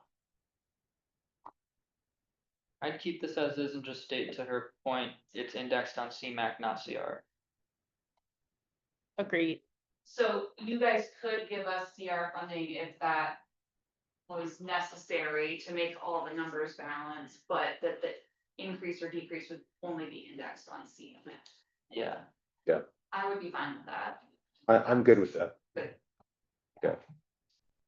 So just take out in the second line of that bullet point 4, just take out the word CR. So you index it on CMAC. So whatever CMAC does, then their money does that. Now I'll go ahead and do this because actually Kate pointed this out. This is an earlier draft of the document. Initially I had a percentage language in there and then it fell out and I think it got randomly added back in during some of the time. Yeah, just delete that percentage. Yeah, we're not that was a. It's based on the FY28 allocation of 50,000 and indexed to the CMAC. It works out. It's Done. Next. All right, so this was again kind of a clarification. It seemed like that first sentence of number 6 should really be with number 5. That's with regards just to the FAMPO use of the STBG funding. You want to move it up to 0.5 instead of 0.6? Yeah, but this is the specific request for additional funds. Which is based on they've received funds to assist the development of, for instance, the LRTP tip. Studies would fall under this, whereas number 5 is dedicated requirements, or studies are not dedicated requirement. I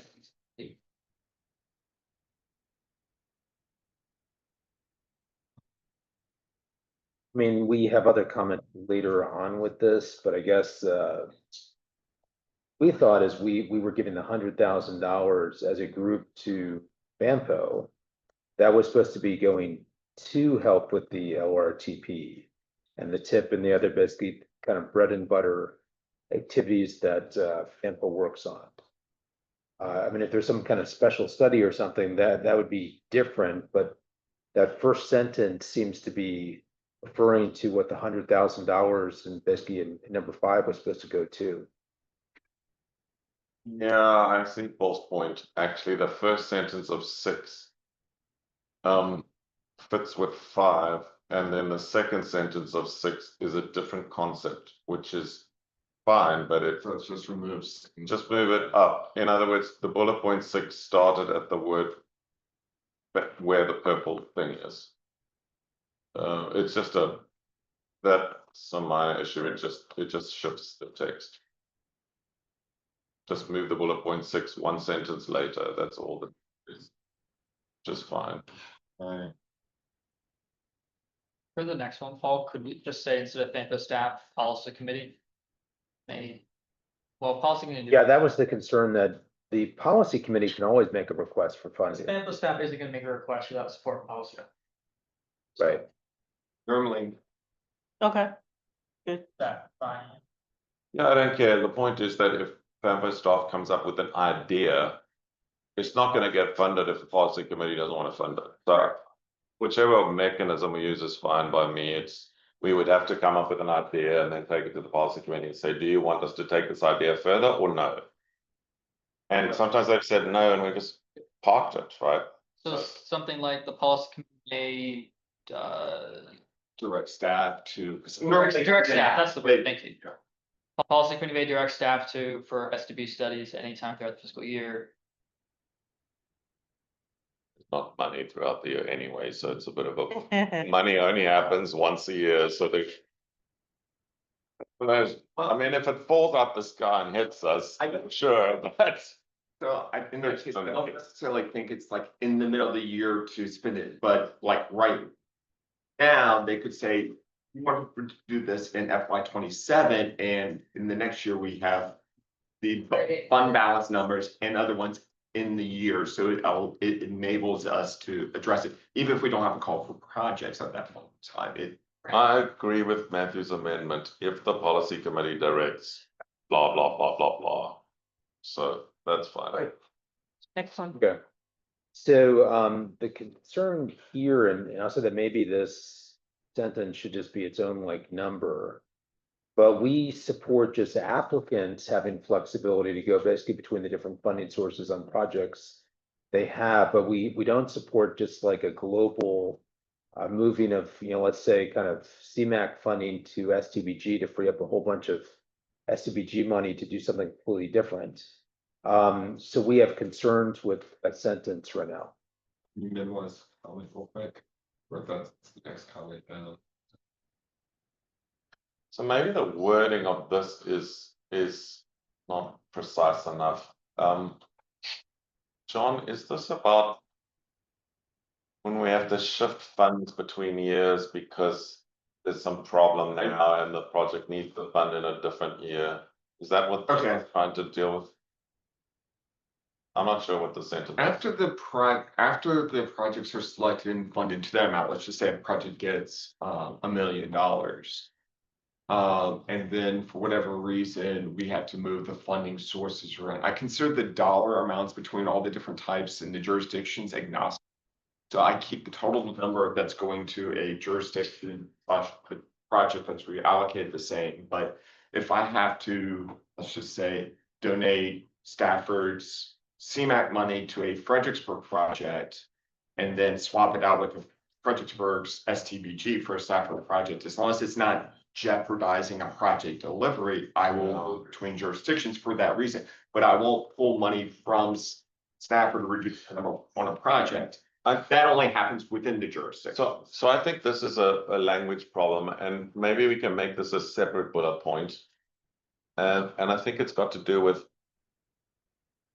when John is now here, he's got to add in $5 million into the thing, and you've all said what you want. Now we can't quite get it in the year that you need it. I mean, Because you now need the bridge to be built in this year and not in the year before, and he's got to stop moving between years. That's what this is. All right, since we've changed the numbers because of where this line is, so 5 is moved up. This almost should be its own number. Yeah. Because it's actually a point in the process, because I go literally point by point in doing it, so I need it to happen for this. It's an administrative process that doesn't change the dollar value on a project, but moves the years. So sometimes it looks like you've just something because you've taken it out of 23 and put it in 25 and that kind of stuff. This is when like. So I agree it should be its own number. I guess maybe the other clarification is just that the relative amount of CMAQ CR funding globally does not change relative to the amount of STBG globally. Not sure I understand. So- You're always so- gonna have the same. So amount. what's the practical, what's, Well, the issue that's happened before is because sometimes the same funding type or multiple funding types can go to the same project. You can kind of, they're not one program, they're two different programs, and we're doing things a little bit differently. So if there's, let's say, $3 million in CMAQ to allocate and $2 million in SCBG to allocate, we don't want, and this is an extreme example, we don't want like the 3 million in CMAQ CR to go away and kind of free up the SCBG funding, where then we have 5 million in SCBG to allocate and nothing in CMAQ CR. And the way this is written, it doesn't seem like it would preclude that.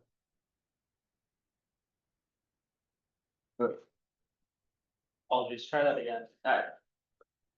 So let's just say you have a bunch of projects that basically have over 3 million in funding that can be CMAQ CR or SCBG. Right. And you have 3 million in CMAQ CR and you have 2 million in SCBG. You could take the CMAQ CR, kind of put it into those projects and free up 3 million in SCBG, so you have 5 million in SCBG. You have nothing in CMAQ CR.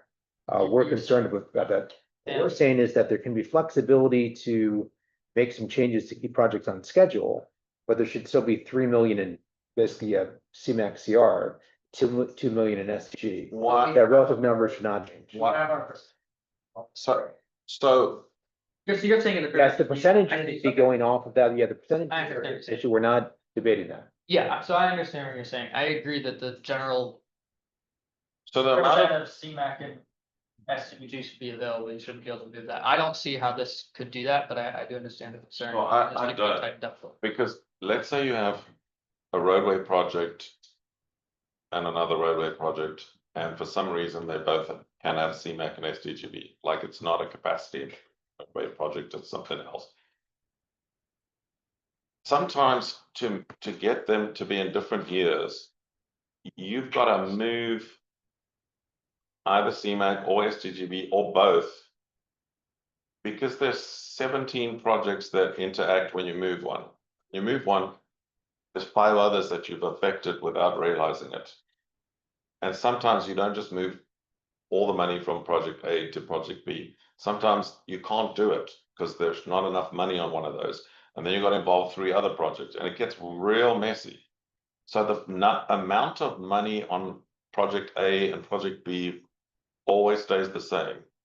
But whether it's CMAQ or STGB and which year it's in needs to have flexibility so that you can make sure that you get project B moved to a different year. And if you start saying that let's say 33% of CMAQ was on project A, that you must still have 33% CMAQ project on project A later, that's going to significantly restrict being able to move the I don't years. think that's what Paul's saying. All you're Yeah, I'm saying is very globally, When we start the allocation process. Yes. There's how much, that's, John, how much CMAQ is currently available every year? and 3 million in. 3 and 2, what's your? Let's say there's 3 million in CMAQ available Yeah. for FY30 and 2 million in STBG. What Paul doesn't want that to happen is somehow, when we go to allocate, there's actually 5 million STBG available. And no Okay. CMAQ. It says existing funding allocations. We are only moving what was already existed funding. This isn't new allocation. Already allocated funding. This is not about new funding. That clarifies It even says existing future funding. funding allocation. It does. Well, I don't know, because in theory, an applicant Alright. could be requesting like that type of move within their application for new funding, because we've had that where we've had to call for projects for FY30, but we really need this to be in FY27 because it's tied to another project.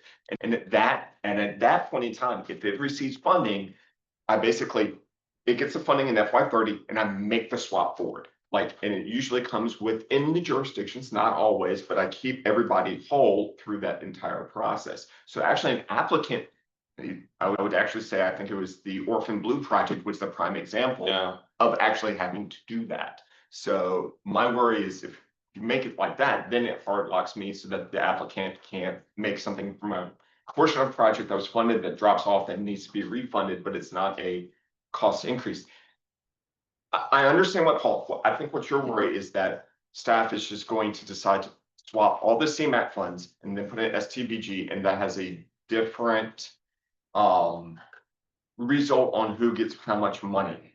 And I can't imagine that, in theory, that would ever pass this group saying that, nor would it pass a policy committee, but the policy committee could do that anyway, and it's done. This sentence is about moving money on existing funding on existing projects, and we need to clarify that, and if it's not clear, we need to change this language to say exactly The that. only thing I would recommend changing is saying, New. on that last line, can receive / donate existing funding for flexibility in keeping projects fully on schedule. Remove the either funding type, I think that's a given, just say existing funding again. Existing funding outlay projects with existing funds can. Well, that's after assessing the existing funding allocation. So where do you want the word existing? So the sentence should read, after assessing the existing funding allocation outlay, projects with CMAQ, CR, and STBG funds can receive / donate existing funding for flexibility in keeping projects fully funded and on schedule. Yes, so only existing funding, then that should clarify that. Okay, hold on, now I'll get back to this. New funding. When I factor in, and I'll use the South Point, if an applicant is basically requesting funds be accelerated, I can't do that. Because now that is no longer existing funding until they're actually approved. So we'll have to approve the whole process, and then once it's approved, I have to go back and redo it. So I think maybe within an applicant's projects, there should be full flexibility in terms of like moving funding around to keep projects. I agree, but My bigger concern is doing this globally, just the issues along the lines of what I've said with the shift from CMAX CR to STBG. I agree with you, but I then have to sometimes turn around and say, hey, Matthew, when to keep a Spotsylvania project online, particularly like that, I have to say, Matthew, do you need these funds here and then? And is there an issue versus yes, because I will consult before I will move it within Spotsylvania first and foremost, and I would do that. But if that's not a necessary solution, I will reach out to say, would you be okay sliding funds at a given point in time? So It's not always universal. So the existing sentence for existing funding, we can fix with Matthew's suggested one word. That Paul's question actually isn't about existing funding. Paul's question is actually about new funding. And your comment is opposite. If we do what you're suggesting for new funding, John is saying, if you then want to make a change, we're going to have to do it twice. You're going to have to submit your application. We're going to have to put the new funding on. And if any change happens, he can only make that change after it's approved, because then it's no longer new funding. I'm not sure that that's going to happen that often, though, because no, it will. No. So what? So Can we just delete the sentence if it needed? I mean, is it needed, right? I mean, John, I need blessing to be able to start swapping funds as needed, and I need to know when to do it in the process, because that could have implications, and usually it's done before. So let's say here's the scenario that's the problem. Let's say we're doing new allocations. And now we have a situation where, apart from making new allocations, the jurisdiction also requires that we accelerate or move a project into later years. When you have that situation, you're adding new money and at the same time, you're moving timelines, which happen. Your rule will prevent us from doing that. Because you can't, when it happens separately, it's fine. Then your rule is perfect. But when you come at the same time and ask us to do both, we would then in some cases have to fiddle with that boundary, because the net amount of money will stay the same on your projects. But you may have to move old and new money around, because it's a 7-step process sometimes. I remember, what was her name that worked with you? Can you pause for a second? I have a suggestion. Yeah. I think there should be, in between 6 and 7, there should be another number. Maybe John can come back at the August TAC with a few sentences that supports applicants being able to move existing and new funding around, but that the existing global percentages, no matter what, will always stay the same. Yeah, that's what I've been asking for. All right, thank you. Yeah. Thanks, John. Next one, Dita. Okay, So far, this is the only one where we need to come back with something new. Everything else we've made decisions on, right?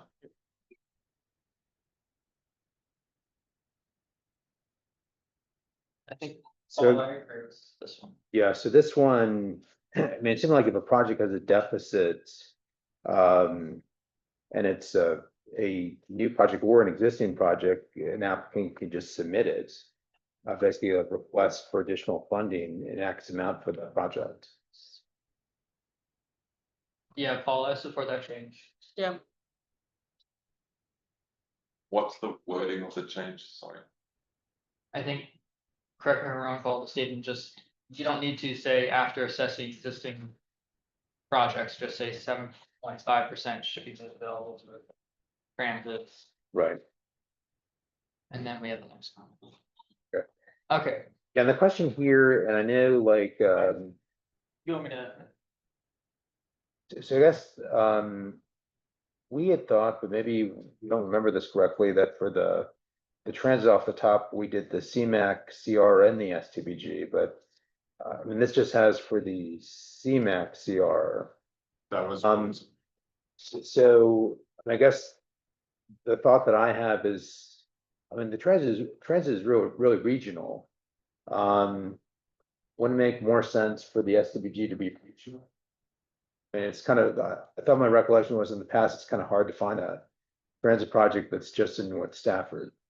yeah, so if we can take a step back for a second. Paul, are you saying that we shouldn't have the transit / active transportation criteria for the TMA? Well, so before we had like 15% for transit for the CMAC, 15, right? but the localities could go into that too, and the localities are not going into that. So I guess and maybe we didn't, we kind of hashed this out in May, because I know we were dealing with some bigger issues that the policy committee then resolved. But I thought we had at least initial discussion of just doing the same for the STBG that we did for CMAX CR, so do 7.5%. You're talking about for the TMA money. So Well, yeah, it was, well, the TMA benefit, I guess, money. Yeah, so my understanding was that was always, the TMA is 30%. That's always been presented. Okay. and Whether there should be and- criteria within that is, I guess, another discussion. so hang on, let's just back up here because there are multiple things going on simultaneously. We were not asked to do, and we did not offer to change the TMA at all. We never had a discussion about changing the TMA. We never asked for it. We never suggested it. We left it exactly where it was, the same as it was always. That then meant that it includes 15% of the STGB, which specifically goes to transit. I would not be happy if we leave that alone and add another 7.5% of STGB for transit, because then what happens is that the net amount for transit could actually be a very high number. Not that I'm against transit, but Well, I wasn't the suggesting total. that. So that's the one option we can't have, right? Our suggestion was to leave it alone because the current methodologies has acknowledged that a bus cannot be allocated to one particular area. So we changed the language in the current version to say it must benefit the people who live in the TMA. Methodology for yours. It exists now. So the bus doesn't have to physically be in the TMA all the time because that's illegal. You're not allowed to do that according to FTA rules. But it must be of some benefit to the TMA. In other words, people who get on a bus in the TMA must be able to benefit by this new thing that you're doing for transit. If they can't benefit because it only serves Thornton, then that would be not okay. But as you know, the physical bus cannot be only allocated to the TMA. It must be able to use the TMA because it must be for the benefit of the TMA, but it mustn't be locked into only being able to circle around in the TMA because that would make no sense to anybody. But for transit infrastructure, it would have to be connected to the TMA. So no change for this one then. I think this is gonna come up at policy committee, among some board members, so. Yeah, just that is locked in for active transportation and transit, there may be some thought that this 30% is for anything. So it probably will come up at policy committee. There's one policy committee member who, without being told so, just decided that we were throwing out all the rules for the TMA, and we never did that. They've just made that up in their own mind, and we will need to clarify again with them if that is the case. The trouble is, once you pull that plug out, and I mean, you were here longer than I am, then that becomes, it pushes us into a whole new conversation about the TMA. And if you want to unpick the knitting on that, Which we don't. you go back to that big fight. And I was not wanting to restart that discussion. It was enough of a fight getting the rest of the money to be allocated by percentage. But if we start to unpull the knitting on the TMA funding, that is a much bigger conversation. There was nearly a riot at FAMPO about that. Okay. Let's move on, because we're not gonna finish if Okay. this is a question. Next one is minor, just we're talking decennial census versus yearly census estimates. John, is that the intention? Yes, it is a sense. Okay, so that's a good change. Both are that. Next one is minor. I don't like the world the numbers anymore. Yeah, I don't want, I didn't want to say Weldon Cooper. I think that also gives, you can kind of it sets it every 10 years, it resets, but it's known for a long time. I have no issue with the next one either. Okay. That's the point. Okay, that's fine. Then down to number 10, this was minor too, just, to clarify, it's like the out years of the 6-year plan, not just the out year. I think the next one was same type of thing, just having flexibility, like it would be available for the other year. Not specified like the exact years that could be, since it could be for, I mean, there could be previous money or like year one money that is available. I don't have any issue with these changes. He's just saying take, That was under number 10. Just gives more flexibility. between 2 and 5 years, he's saying remove that because it could be in an earlier year or a later year. It could be that year or a different year. It would just say instead of mid-year or 2 to 5, it'd be for any of the 6 years. So you're deleting between. I don't think that's serious. It sounds serious to me.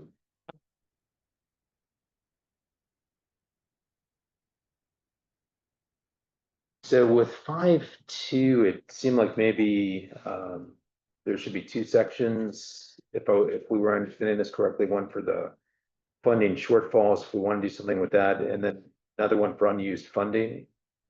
The first one, I guess, this is just kind of more of a minor comment, but I mean, if an applicant wants to cover a cost deficit using a different funding source, and keep in mind that kind of the CMAQ, CR, and the STBG funding are not the majority funding streams for basically a lot of these projects.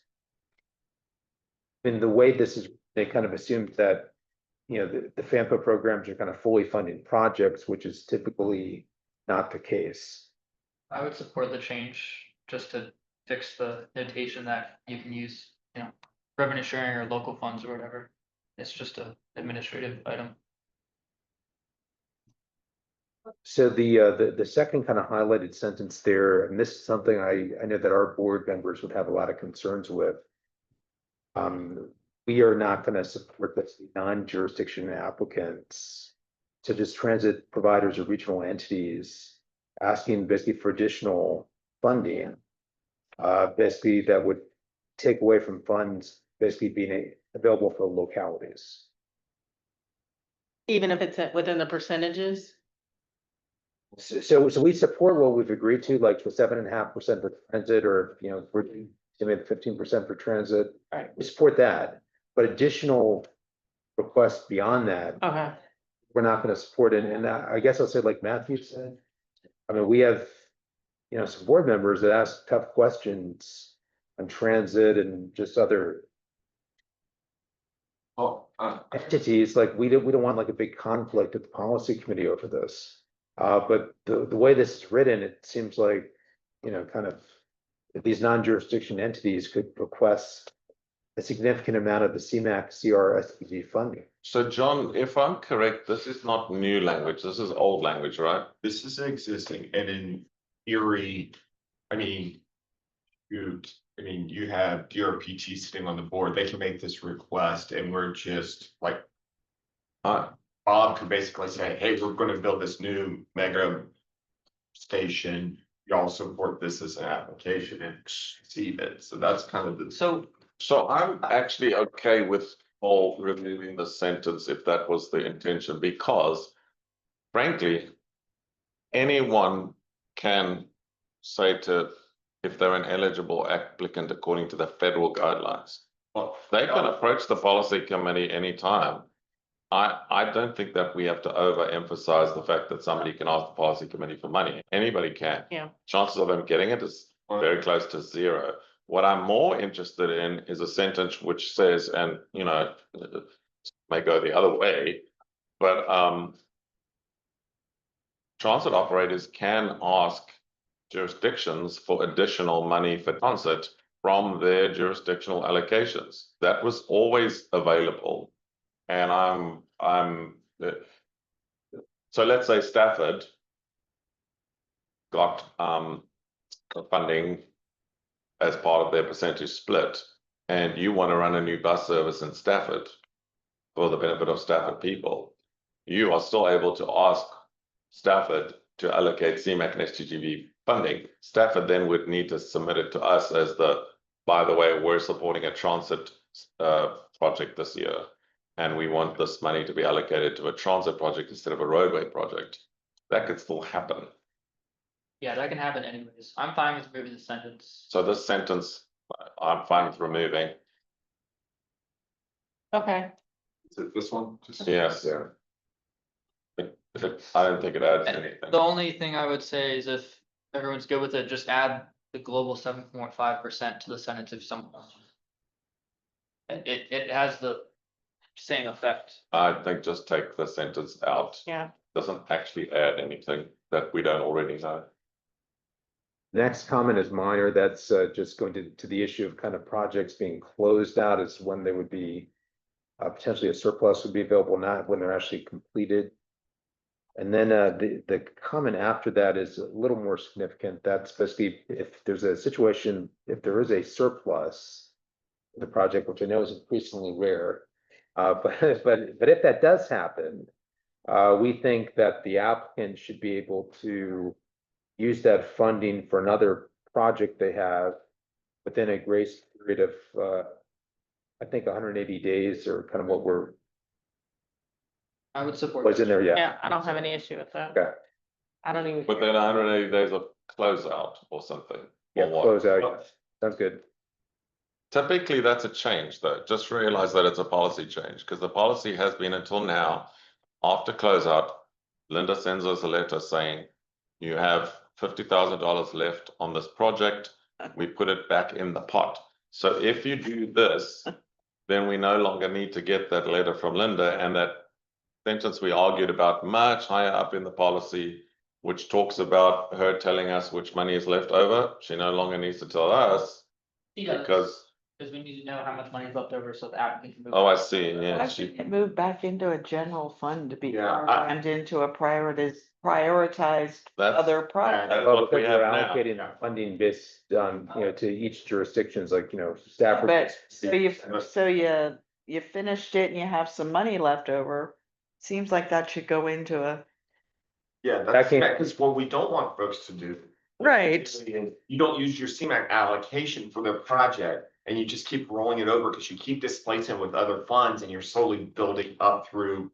Like it, my thing is, if it comes in, we fund it to a point, we don't overfund, and if it's not used, it goes back in the pot. And that's Right. always been the Goes thing. If you back. don't use the money, it goes back in the pot, and that has been We are through it. That has been the methodology since we came up with the new methodology in about 2021-ish. Where you request a project, well, this wouldn't cover it, but for 50,000, knowing it's gonna cost 30, because then you know. That's Go back and use 20 on one of your other pet projects. But basically with this, the funding is being allocated to the jurisdictions already. So it's use the example of Stafford. If Stafford's getting 45% of the funding, they have a project with a Yeah. surplus, as you know, $500,000 surplus, that came out of their 45%. We think that should stay within the Stafford universe. They should be able to allocate that to another funding that needs the project, But she's saying if you over not to project go the back to the project, general pot. It won't matter if we ever project it, though, it's our money. if you But keep it, so- as opposed to putting it back in the general. It's not, it's regional money. Well, the 40% is money Stafford County Oh, yeah. allocated, right? So it should stay, the 40% should stay as money for Stafford You can allocated. do funding swaps at any point in time. On the old money, it's not the case, but it is the case on the new money, so I don't really care about the new money because it's given it to Stafford. But Actually, there's the other side, is if you don't have the funds, and you don't have an application that's eligible. Like It goes back into the pot. If you can't allocate it, yeah. Yeah, And- and we support that, but just the locality should be able to reallocate that to another project that needs funding. Which there's always gonna be, I mean, given the cost of these projects and the amount of. Well, I agree, but again, coming to your point is we have not traditionally fully funded through CMAX, so I can understand that argument, but my thing is if you're constantly displacing what we've been allocating and then moving into another undefined project outside of the application window. But it can't be undefined. If Kathy will tell me your estimate's wrong, Matthew, fix it. Yeah. Right? But I agree, but I'm also like, it's getting into this thing where it's almost like if you completely miss the funds, then it should stay with you. So, The fund should stay with the locality. The fund should stay with the transit agency. Is that any further comment from, say, the policy committee on how to? Yeah, I mean, if everyone in the policy committee, even the jurisdiction says no, this go back to global pot, yeah. Right, policy committee could throw out this whole document and say, we don't wanna do this. We wanna do X, Y, and Z, right? So, Now with transit, it's so like you're saying, if it's funded to FX but go, if it goes. Oh, that's a- Money, Yeah, that's a like, good does. I misspoke there, yeah. Like. that should go back and, so I guess what I'm. Or would No, that be apologies. the- What I'm saying is it should go back to the global percentage it came from. So the 7.5% for transit, if there's 100,000 left, it shouldn't go to the agency, it should go back to the 7.5%. When I was speaking, it was just the locality has Stafford has 40.9, or Spotsylvania has 40.6. It should go back to the 40.6. Seems So like if it Bambo spends $90,000 instead of 100,000, that extra 10,000 should go back to the Fambo percentage to be allocated to whatever that percentage is, if that makes sense. Only Fambo in this case. That seems a little convoluted to me. Well, So I support that. All I'm saying is it should stay within its percentage criteria. I think Fampo is a different example because they just have one project that gets.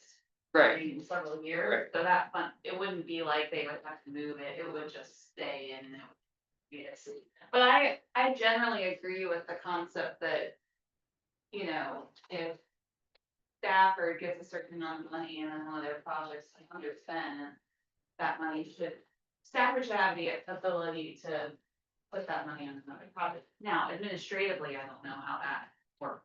Does Oh, that and- work as part of the projects? Yeah, And you could run into a problem with transparency of how those Exactly. monies are I spent. think it would have to be transparent, it would have to go on to a project that's already been allocated funding, you couldn't just add a project in. Right, that's my concern. The vetting process. I would. do it through the annual process. I would suggest that what we do is in the biannual process, we get a written something from VDOT, an email or something, which we put into the record of decision that money is left over on those projects from those transit entities or jurisdictions, and that money can be reallocated by those entities or jurisdictions in the next round, but that we record it. So I'd like to put in the methodology that we actually get from, say, VDOT, the list of leftover and remainder funds that can be reallocated, recycled, and that we included in the minutes of the TAC. Yeah, and Yeah, I also, have some questions and I'll talk with you afterwards about how your accounting sort of divvies up. Does it divvy up among the different entities as to percentages that they've been allocated and how they're using? But that's a more detailed question I can have out. Policy committee approved. If you want to be more accurate, and I'm sure some of you will shout me down, but if you want to be more accurate, you should say that this new rule applies from the 1st of January 20, what are we going into, 2026? Because Linda is correct about the old money. The old money was regional money, which we allocated to a project, and we had a process for putting that back in the pot and reallocating it. But from the new money, it's allocated to jurisdictions, not to projects. And I'll say I'm okay with that. So from the 1st of January 2026, No. It's Yeah. and we allocated. So from the next allocation, And I don't agree with that at all. It's a regional It is. monies. how we divide it up. You can wear your own hats all you want, but it's regional monies and I think should be allocated I think you're right. if there's money left over to the region and what the priorities for the region are, so all money that is already allocated, right? they're agreeing with you. Yeah, I know, I heard But- that. New monies which are allocated by the formula, they're not agreeing with you. Yeah, Understand that. I think the things that we'll say from the VDOT point of view is that we do want to make sure that this money is going to use. And I don't think we basically sitting that, Oh, you know, true. it's not forwarding a project. So it would be kind of counter to that, to have money that could have gone to a project in need.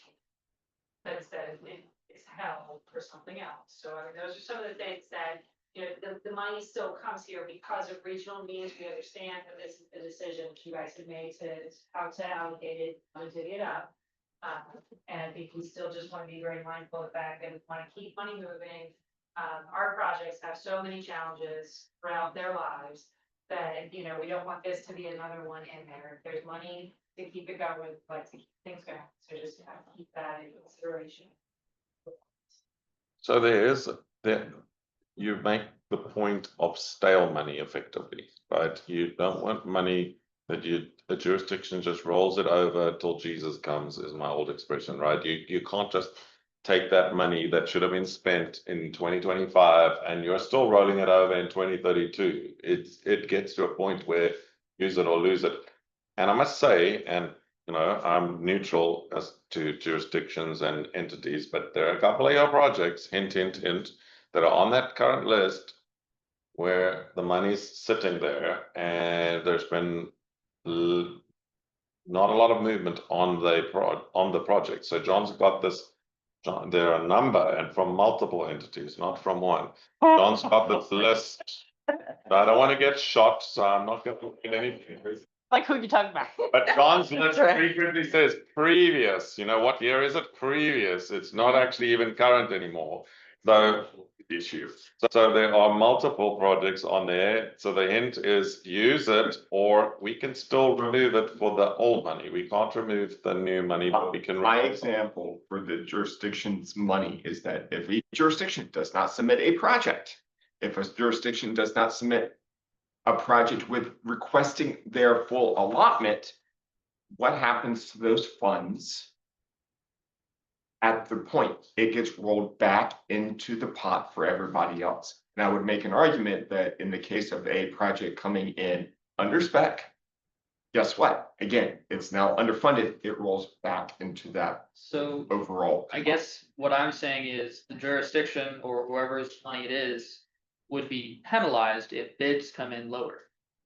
I don't think so, but what we're Yeah. gonna say is use CMAQ STBG money first. So I agree with Matthew on new funding that's allocated by percentage. I don't agree on the old money, but Yeah, for the but- new money, And I think we're For on the the new money same that page matters. on that issue. That's, If bids come in lower, I don't feel that, we did engineering, we did an estimate. You're fine. If bids come in lower, you can say, we don't need this much money on this project. Now, please. But I push won't know that that, project. I won't know that till closeout. Oh. If bids come in $1 million lower, I'm not taking $1 million off the complicated project. rules. yeah, cause you might need $1 million. But if it's coming $1 million We might- under, we wanna- chances are Right, you can help you. I just, Still gonna I be have a money. pretty significant change order on one of our But projects don't that came in a couple. too many rules in there. So, So you Your want money, us but to help you, we might get stuck. in your council to make And we support where within. to spend that money. I would, It's the intent of like why we're making this change in the first place, which is to give localities a number that they can work with. Yep. And if a bid comes in low, I believe they should have the ability to move that to another project. Without concerning yourself with how it fits into the regional transportation solution. Well, hang on, it has to be a project that they've submitted to us, that we've screened in, that we've approved. You can't in the middle of the year just go, oh, we're moving money to another project. That's not allowed. At the That's- annual call for projects, you have to submit a request. You have to detail what the project is. If it's an existing project, it's easier because we've already screened it in. If it's a new project, it's got to go through the whole process of screening, being approved as a project, allocating money from your board, get a letter. It's all gonna be a bit this, sport. and again, I'm not- coming back to it, the jurisdictions ahead of time can say. Reduce funding on this, donating it to that, and that's it. I think we're now getting into the point of where project is done and. It's kind of like, what next? And I don't know if it's automatically rolls over to the next. Project. I understand there's a concern, but I would, like, we don't have. So. What if the next project is not active? What if the next project won't use that money for years? then the money could be swapped. Look at that in a different So Be for swapped in another. cutoff point, where if the money is like old enough, then it John, gets thanks moved for something. Oh, you to dropped one piece of paper something again. extended. Yeah, so what I'm, I mean, yeah, I think to Paul's point, what I'm saying would happen is if Stafford County money is not to be spent, right? And it would be rolled back to the Stafford County percentage, but we don't have any project that would spend the money in FY 26. right. We look to Spot, or FAMPA would look to Spotsy and say, oh, Spotsy has a project that has money in FY 26, FY 27, FY 28. Let's move the Stafford money onto the FY 26 and give Stafford the FY 28 money in Spotsy, right? So that would somewhat accelerate the Spotsy project, and Stafford money would be, so what I would think would happen in 10 years is if someone looks back, they're not gonna see that all the previous year money is in the exact same percentages that it started out because of stuff like that. Which we did this year, John, with a bunch of the projects, so. So just for clarity, so we said FY July 1st, when this goes into effect, are we saying it has to go on active projects or no? And just in general, the city does have concerns, in this case, we're outvoted, but I agree with all Lynn's concerns, I think the devil's are in the details, but I'm not gonna fight you here. So, we can move on. In like the next round of allocations. yeah, So any Those old are money, previous allocations, it would be regional. sure. every old Okay. money we throw back in the regional pot and it gets reallocated. Any new money from next year, when we get the new money in March, hopefully. That will then keep within your entity if it's money allocated to you. Okay, And we spend it. And you're able to spend it in a reasonable And period that could of. be spelled out. before it expires, Before it expires. I like that, Kate. So John, we must say what before the money expires, otherwise we will transfer it to the regions. My question would be defined expire. What's in the grant application? Is there anything in the application that says what the, Typically, if it's not used in 5 years, VDOT sends us a rude email that says, And Well, then, that happens anyways. before the rude email? I mean. Beds. Well- Is it in your typical window? it's, Okay, It was more right, of an issue. you're I right. mean, let's just be honest with ourselves. The money, Never expires. we say it has a year, but So on is that if the project has been around a while, and now we're talking about closeout, that money probably is not this year's. Yeah. It's older money. So then, you know, trying to keep everything moving, and I know that that has been on all funding types, that has been really what, you know, the current, folks are looking to do is really make sure that we're doing with the money what we're supposed to be doing and building stuff and not just sitting in that. So however we can keep things moving. So in reality, that old money that is left over from your project has to go to a project that's already been in the system for a long time to keep the money moving. Otherwise, it gets stale.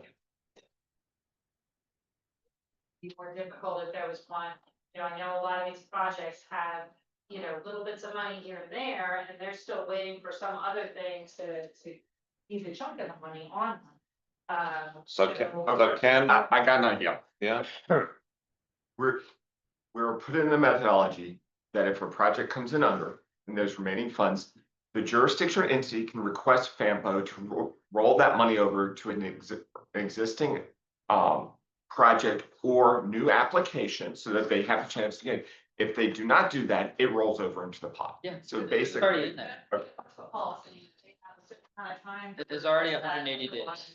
Well, I don't want What's the new application? 108 day. I want it to be the next call or whenever a thing is done. So that would be construed as a new application, a call for projects or Yeah. a new funding source that opens up? And I think we should have a specified number of days, like if the call for projects was like the next day, Right. it would be very fair that you have to make a decision on one day. I mean, it could be less than I don't, 90 days, but And define. there has to be some time, application. yeah. Like what, I think my personal view now, I'm not saying you have to do this, but my personal view is you must transfer it to an existing project. That would be my personal choice. We now have every year, all localities are getting funding, like you will start to have a plan of projects much more than in the past where like only certain localities have funding.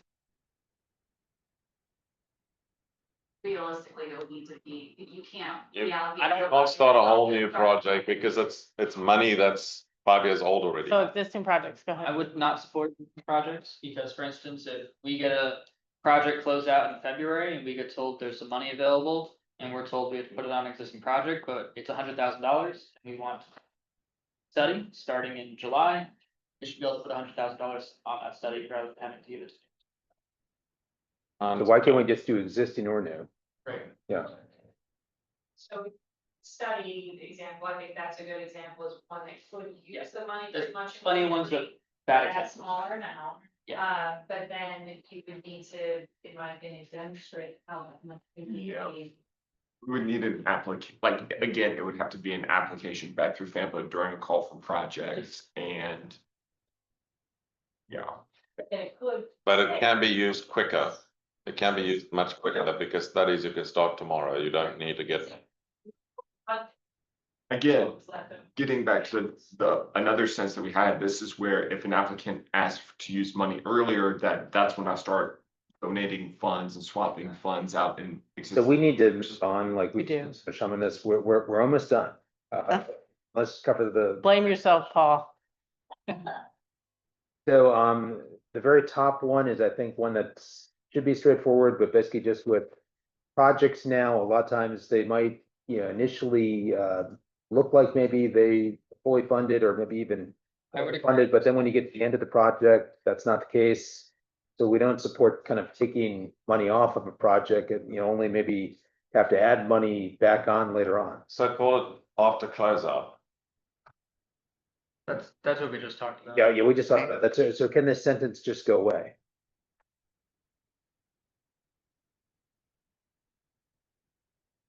Well, no, you still Go for fund. do you still not have to, for old money, do you still not have to do this? For new money, yes, but for the old money, it goes to the balance entry. Yeah, didn't we say that somewhere else that it has to go to the balance entry for the old money?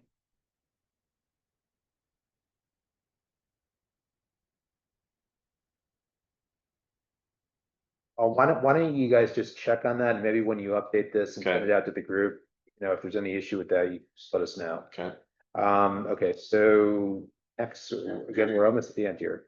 The next sentence here, again, I was wondering if this is something that's still needed given the new system.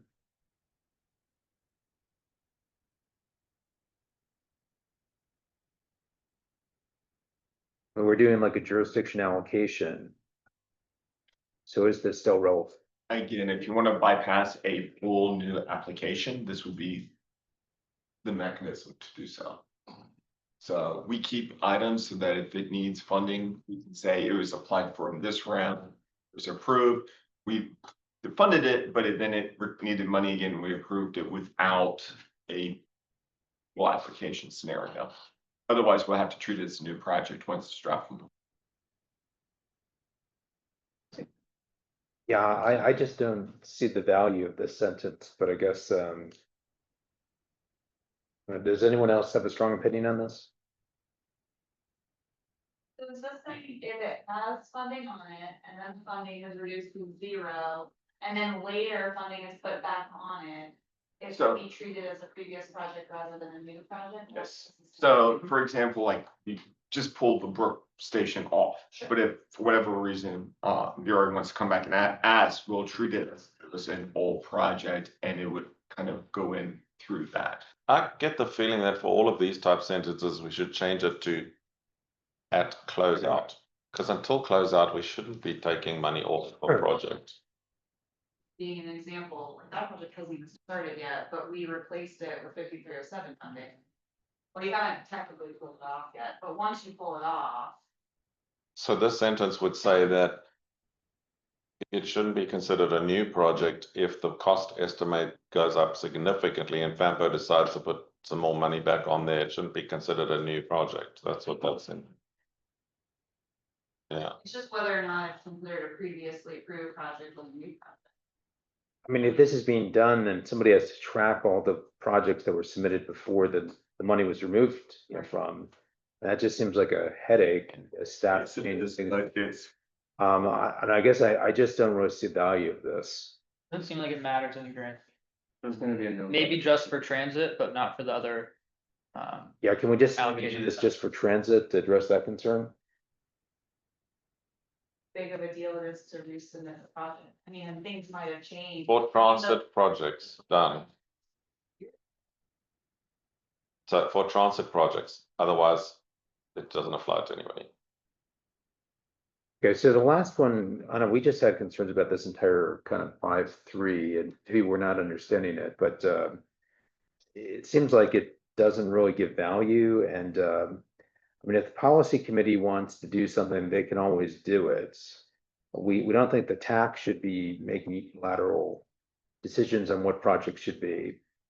So the TAC doesn't make decisions, they make recommendations to the policy committee. And this sentence was brought about because we had money hit us out of the blue and we didn't know what to do with it.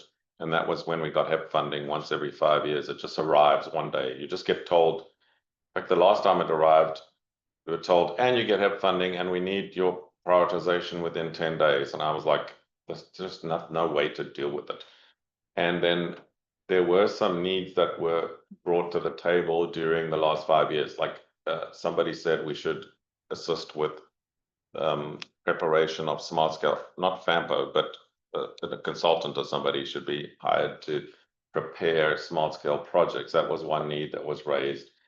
And so from time to time, somebody identifies a need and we can't fund the need because we don't have money. So now this says that if a new funding source starts to be allocated to us, we can take requests from TAC members, jurisdictions, state partners to fund a need that there is not typically funding for, that is an unusual, like funding a smart scale preparation project or some other thing that you can think of. And that we use only new money for that. We don't take any money away from it. So why don't we clarify that this is new funding sources? So it's new Yeah. funding, but Oh. okay, new funding sources. I'll So put it could be us. increase from an existing source, something that if we're assuming Right. baseline and all of a sudden we're just. That's saying, not, No. that's, We're, Odds we're no, distributed. well, we're no longer gonna have that happen because we now allocate by percentage, not by dollar value. So this is now, from now on, only gonna apply to the new funding sources. Because existing funding sources, we just put in the formula. The sentence that starts this shall, which is the second sentence. Seems like that would constrain you too much. What if you get a new funding, if we suddenly find a huge amount of funding we want to give out, you're gonna wait until the fall? The reason it was worded like that was because people would invent new ideas when we're ready to allocate the funding, and that new idea is not scored, it's not evaluated, it's just suddenly thrown in before we hand over the money. And there was some concern from some jurisdictions that you shouldn't do that. Before we know what the money is, you should tell us if you have a need. Don't invent needs at the Right, last right. minute to get more money. I hear what you're saying. I think maybe if, Take it out now because we have a different environment. item, just to make it easier, you could just say, new funding sources shall be directed at the policy committee's discretion. yeah, Yeah, I think it needs to reference. You can just get rid of all of this and state that, rather than writing a policy on what should be done. I'm in favor of that. Alright, good. Yeah, It's. Whole thing is that, like, this is just a, Exactly. this whole document is a recommendation to the policy committee, so. Right. It's doing the same thing, so, okay. what you could say, TAC may recommend, if for new funding sources, TAC may recommend something to the policy committee. How about that? This is basically what this statement. Oh, that's fine. when you always end up with a wish list of things Yes. that can't be funded, Yes. so. Yeah, if that's done during the normal call for projects, I can see rewriting that sentence to, Yes, so Comment John, that. let's just have one sentence that says, if there's new funding sources, TAC can make a recommendation to the policy committee as to what to do with it.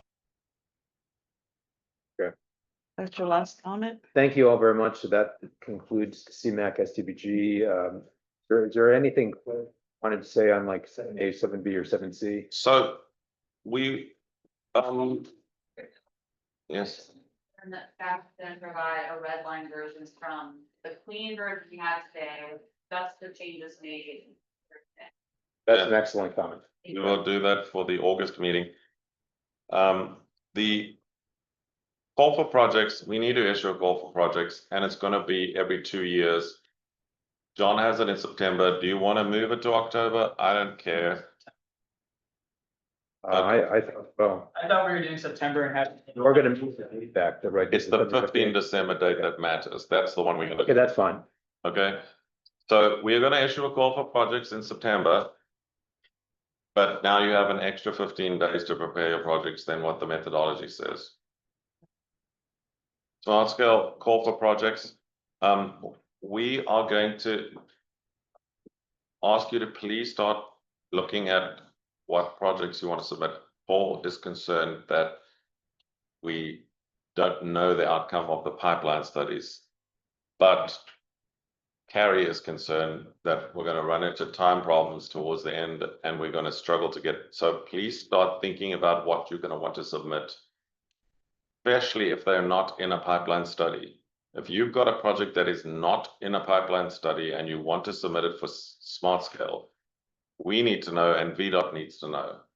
VDOT's going to say to us sooner or later, I don't know when, that you need to tell us which projects you want our help on, and they're going to be few, like one or something, and you need to tell them early. So if you're going to submit a project that's not in pipeline, please, we need to know in the fall what that project is. You cannot come later and suddenly pop out a totally new project that there's no work done on.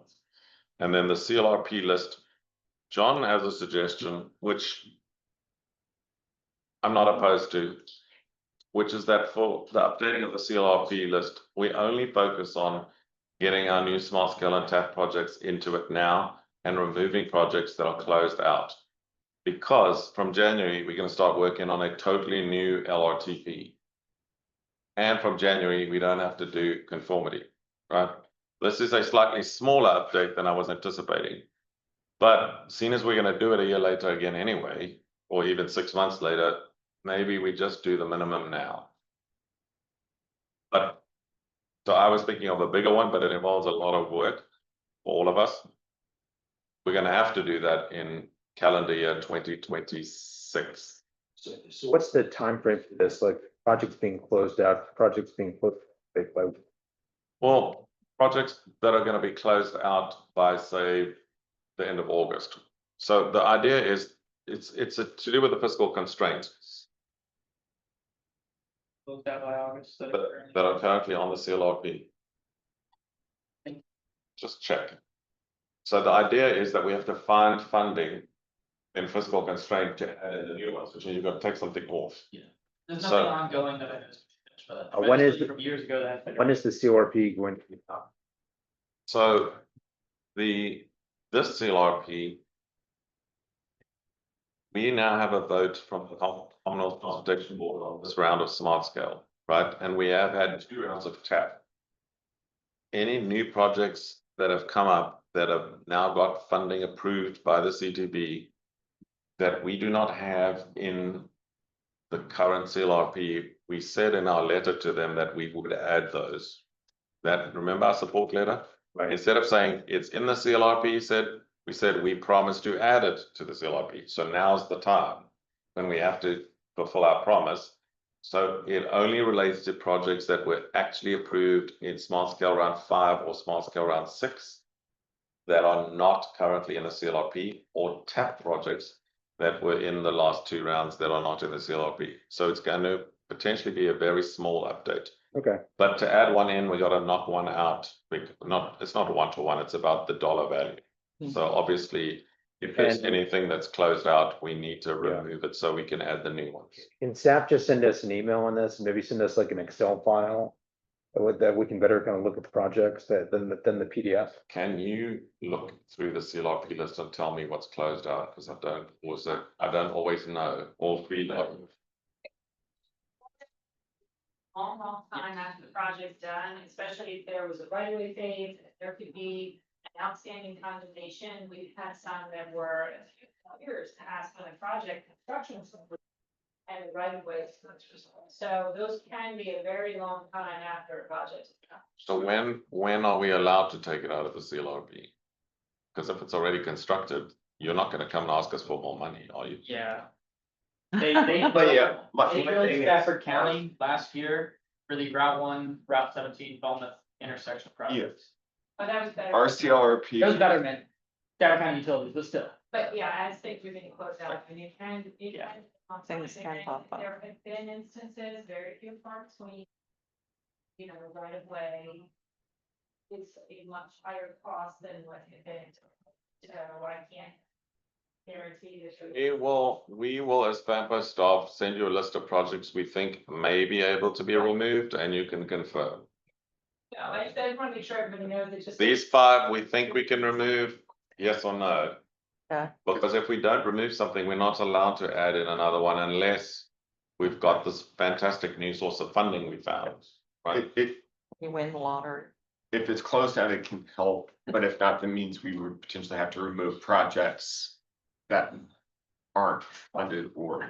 So just in the interest of time, you'll send us an email what we need to do, and we'll do it for the TAC, the next TAC in August.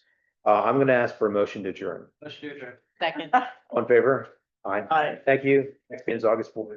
Have a lovely summer vacation, all of you. You too, thank you.